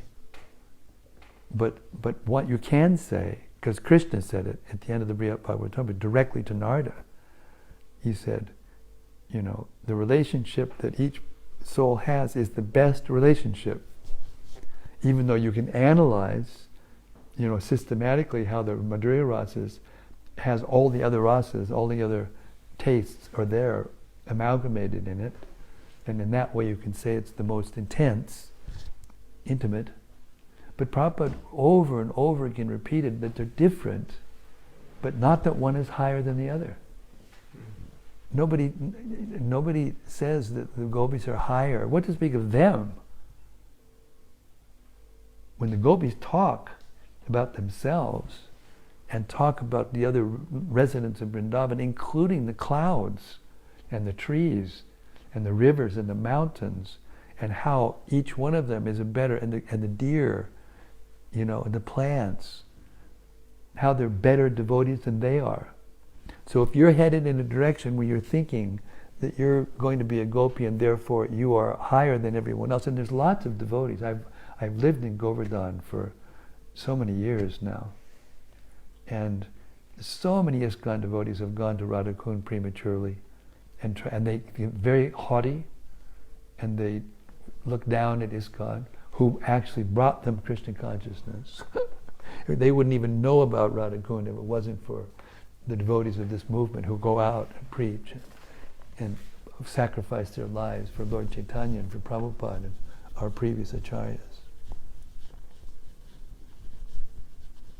So I guess there's lots of dimensions of that statement that people, like to skip certain parts and like other parts better. But I agree with you what you just said 100%. It's coming right from all of our acharyas. And I would go as far as say, and I purposely do that. One time, listen to this, we were in Houston, and I came to the 9th canto, and all these things are there, and all of a sudden there were new college kids sitting in the room. And I'm right in one of those sections, and I'm saying, oh my God, now what am I going to do? Because I was thinking like that. And I said, I'm going to stay on course and do what I always preached that we should do, and I'm going to do it anyway. Sure enough, the purports in this one section, there was like 3 or 4 or 5 persons, the whole philosophy was just laid out on a table and explained in such a way that a new person, I didn't have to say anything. They were like, this is amazing, and all of them were lit up. And I explained to them, of course, that all these are holy names and this connects us with Krishna, because especially the 9th canto gives the Yadu dynasty until it runs out and then Krishna appears.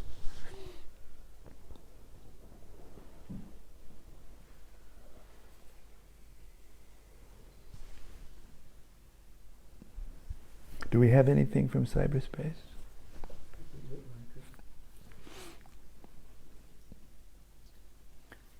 Do we have anything else from our illustrious guests?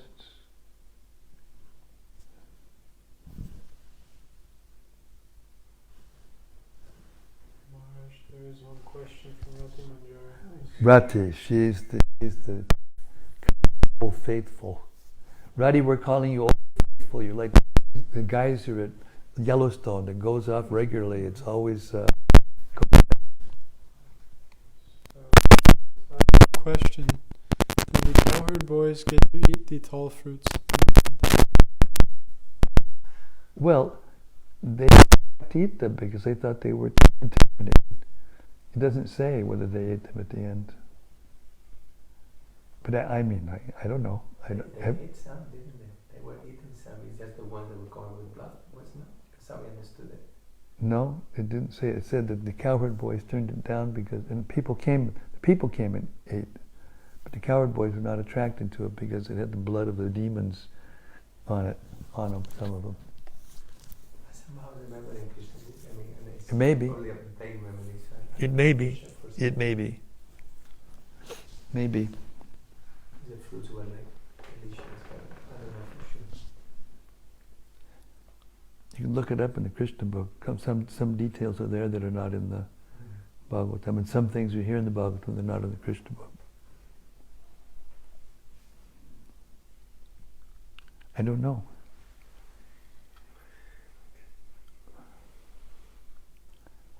But I don't think it's going to stop me from relishing Krishna if I don't know that.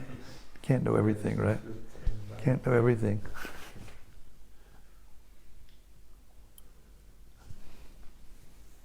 Okay, I'm going to stop here with the permission of all of the... Oh, something else.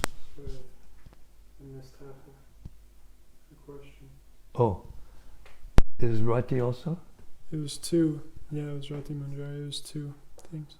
So the first one says, Dear Guru Maharaj, please accept my humble obeisances. What a totally nectarian adventure. I was hearing it cycling through the dark park in the rain, and it was very exciting. Thank you very much.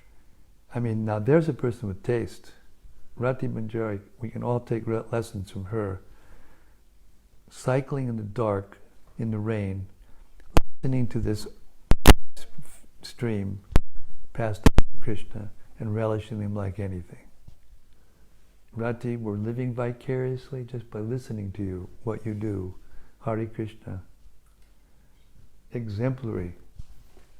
Thank you very much.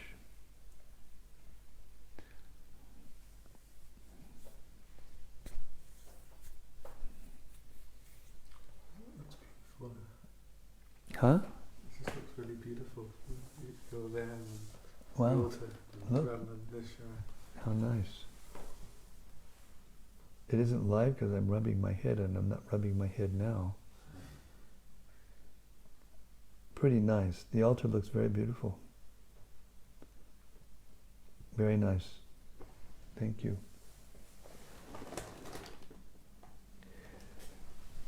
Like I said last night and the night before, very soon we're going to actually have all the Bhagavatam read like this, with all these wonderful comments and nectarine atmosphere, and it's going to be available, the whole Bhagavatam like this.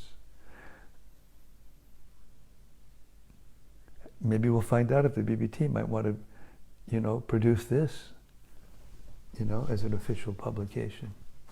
That'd be interesting. An audio publication. It's not in the Krishna book. Not in the Krishna book. I just skipped it, but didn't see it.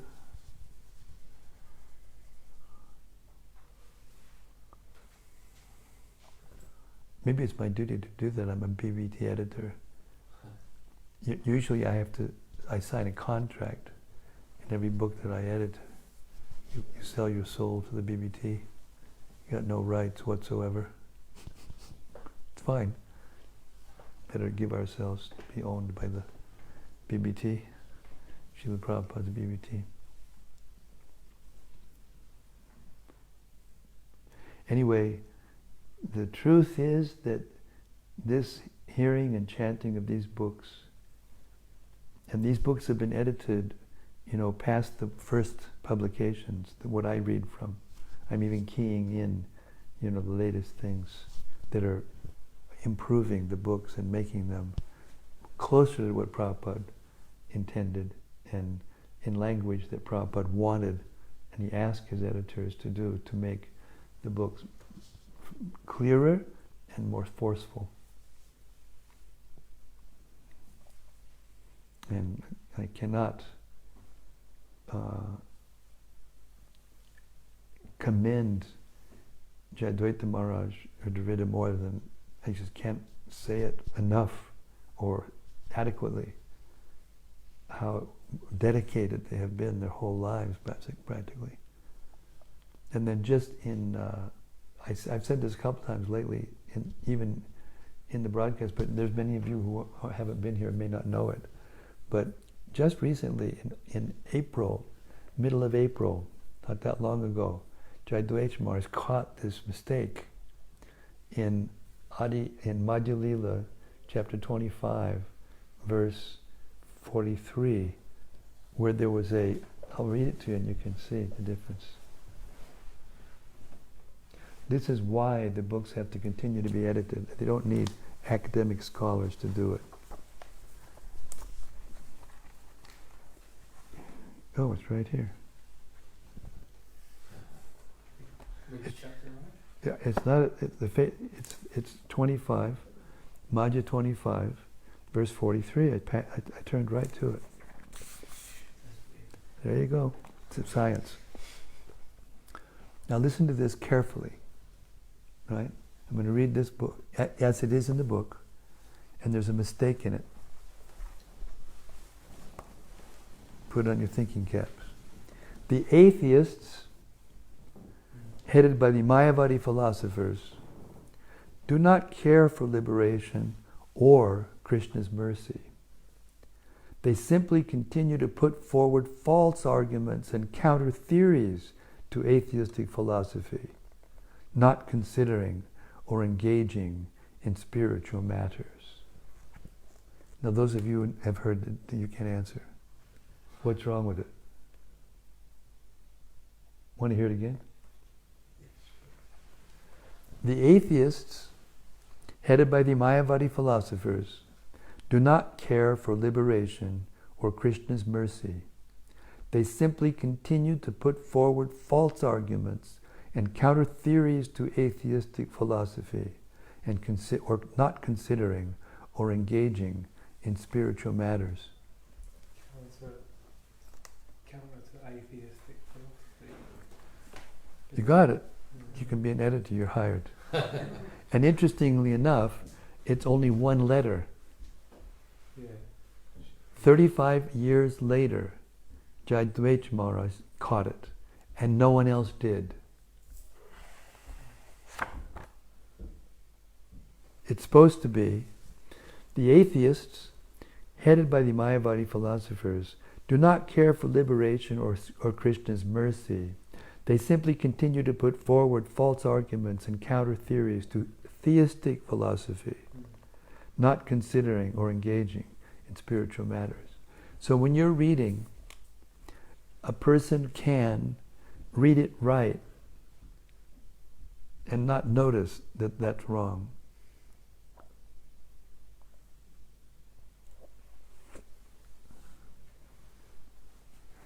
Well done. Seth has won the Gold Star of the Day. He's hired. That was good. That was good. Some can't catch it. So there is just that one example is proof of the pudding. First of the quality of editing Jayadvaita Maharaj. And this book was done, 15 volumes of it in 2 months. Just 15 volumes in 2 months. I know what it takes to publish books because I've edited now 17 books. And all published, brought it to the published level.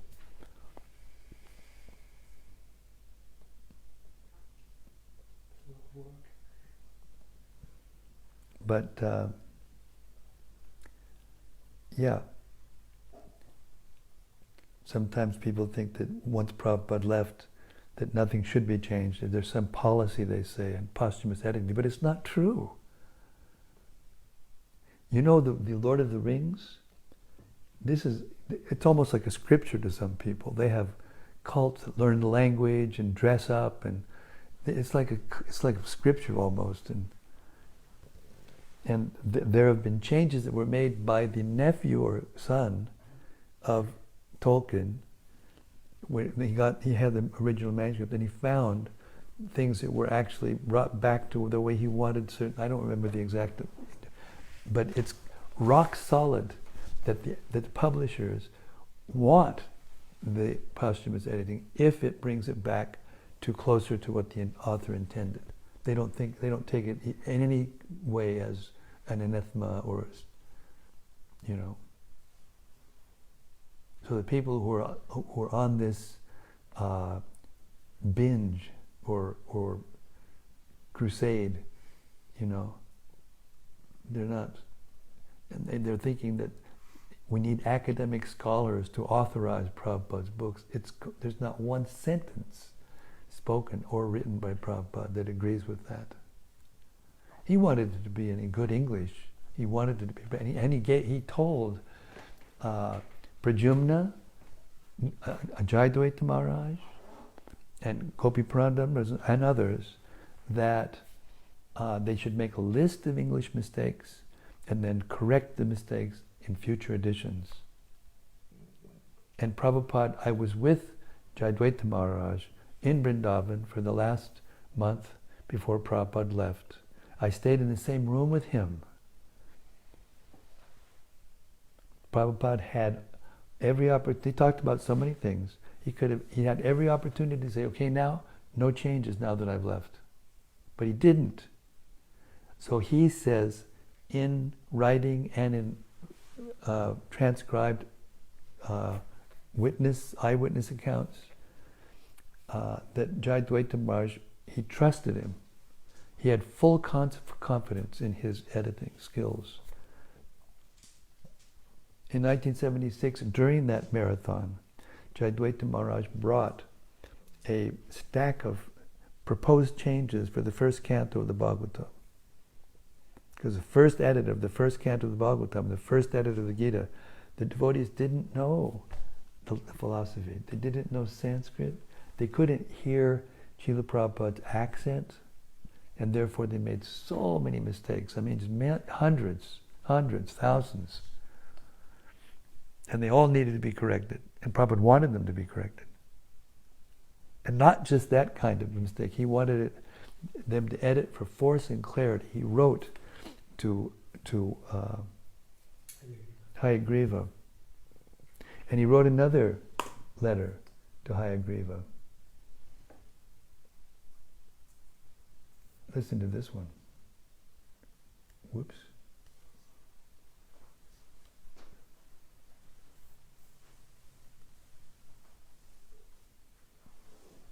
Yeah, okay. Here it is.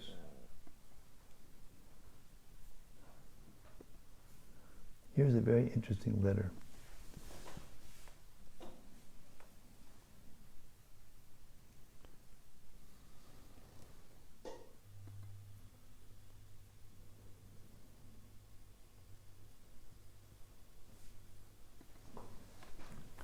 You ready for this?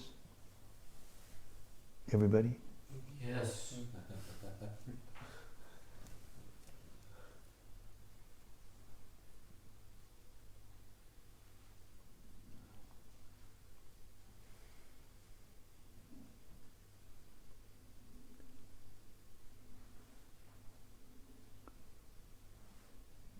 Here it is. This is January 15th, 1968, to Hayagriva Prabhu. Prabhupada says, your fear that the entire society will be in danger by Raymond's editing of the Gita is not a very suitable remark. Rai Ram may not be as qualified as you are, because remember Hayagriva was a professor, English professor at Ohio State University. But his one qualification that he is fully surrendered to Krishna and his spiritual master is the first-class recommendation for his editing any one of our literatures. Because editing of Vedic literatures does not depend on academic education.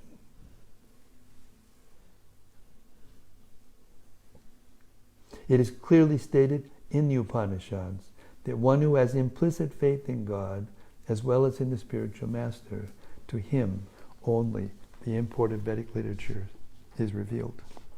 So anyone who knows Jayadvaita Maharaj and has heard him speak on the Gita and in Prabhupada's books knows he's had an impeccable career, more than 50 years.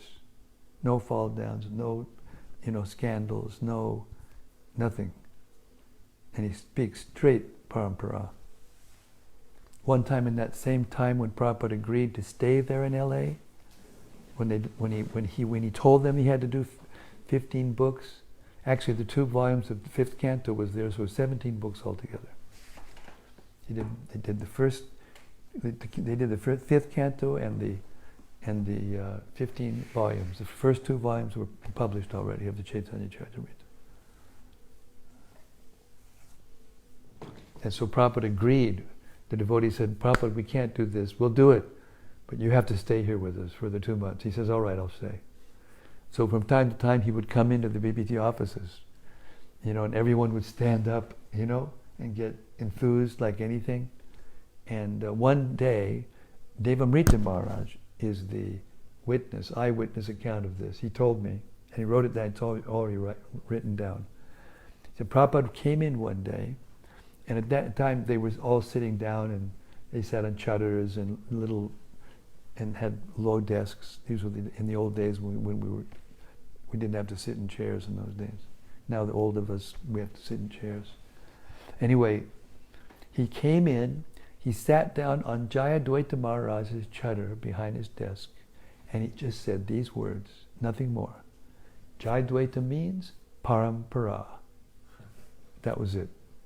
And Devamrita Maharaj's jaw was like, and that stack of papers that Jayadvaita Maharaj brought in, they gave it to Prabhupada, and they fully expected that Prabhupada would go through every single thing, every single change, because this was first canto, most dear to Prabhupada. He put everything in it, He brought it. He sent it back with a covering letter in which that famous quote is, "Whatever Jayadvaita Maharaj does, I accept. I have full confidence in him." And here's these guys thinking that he's not qualified to edit Prabhupada's books. And the example I just gave of him doing it just 2 months ago, or what, to April, May, June, July, 3 months ago, after 35 years, he caught that. And now it's corrected in the database.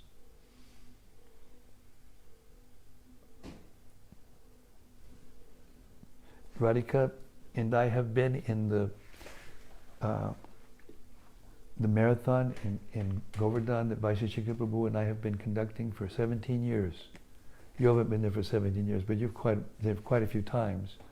And when we read from the most updated, because I always keep my database updated, and now even I'm keying in things that are above the latest volume of the database. And every time there's a discrepancy, sometimes devotees will say, isn't it? Hey, this was different, what's going on here? And then we compare it unanimously every single time. And these are devotees from all over the world who are most attached to Prabhupada's books. Everyone agreed that the latest edit brought it back to Prabhupada's intention and forcefully and more clear than the one that was in the book or their device or whatever, previous version. That's such strong evidence, Okay, I did my thing. I'm going to stop now. Thank you very much. All glories to Lord Balaram and his killing of the Dhenuka. All glories to Krishna for letting him do it because he was little, I've done enough killing. Let's Balaram do something. Srimad-Bhagavatam ki jai. Gaur Premanandi Hari Hari Bol. Samaveda Bhakta Vrinda ki jai. See you tomorrow night right here at Hode Farm in the Olive Tree College. Used to be the cottage. Now it's the college. because there's so much high, education going on here. Don't need academics. Hare Krishna. We'll see you tomorrow night. Hare Krishna. Hare Krishna.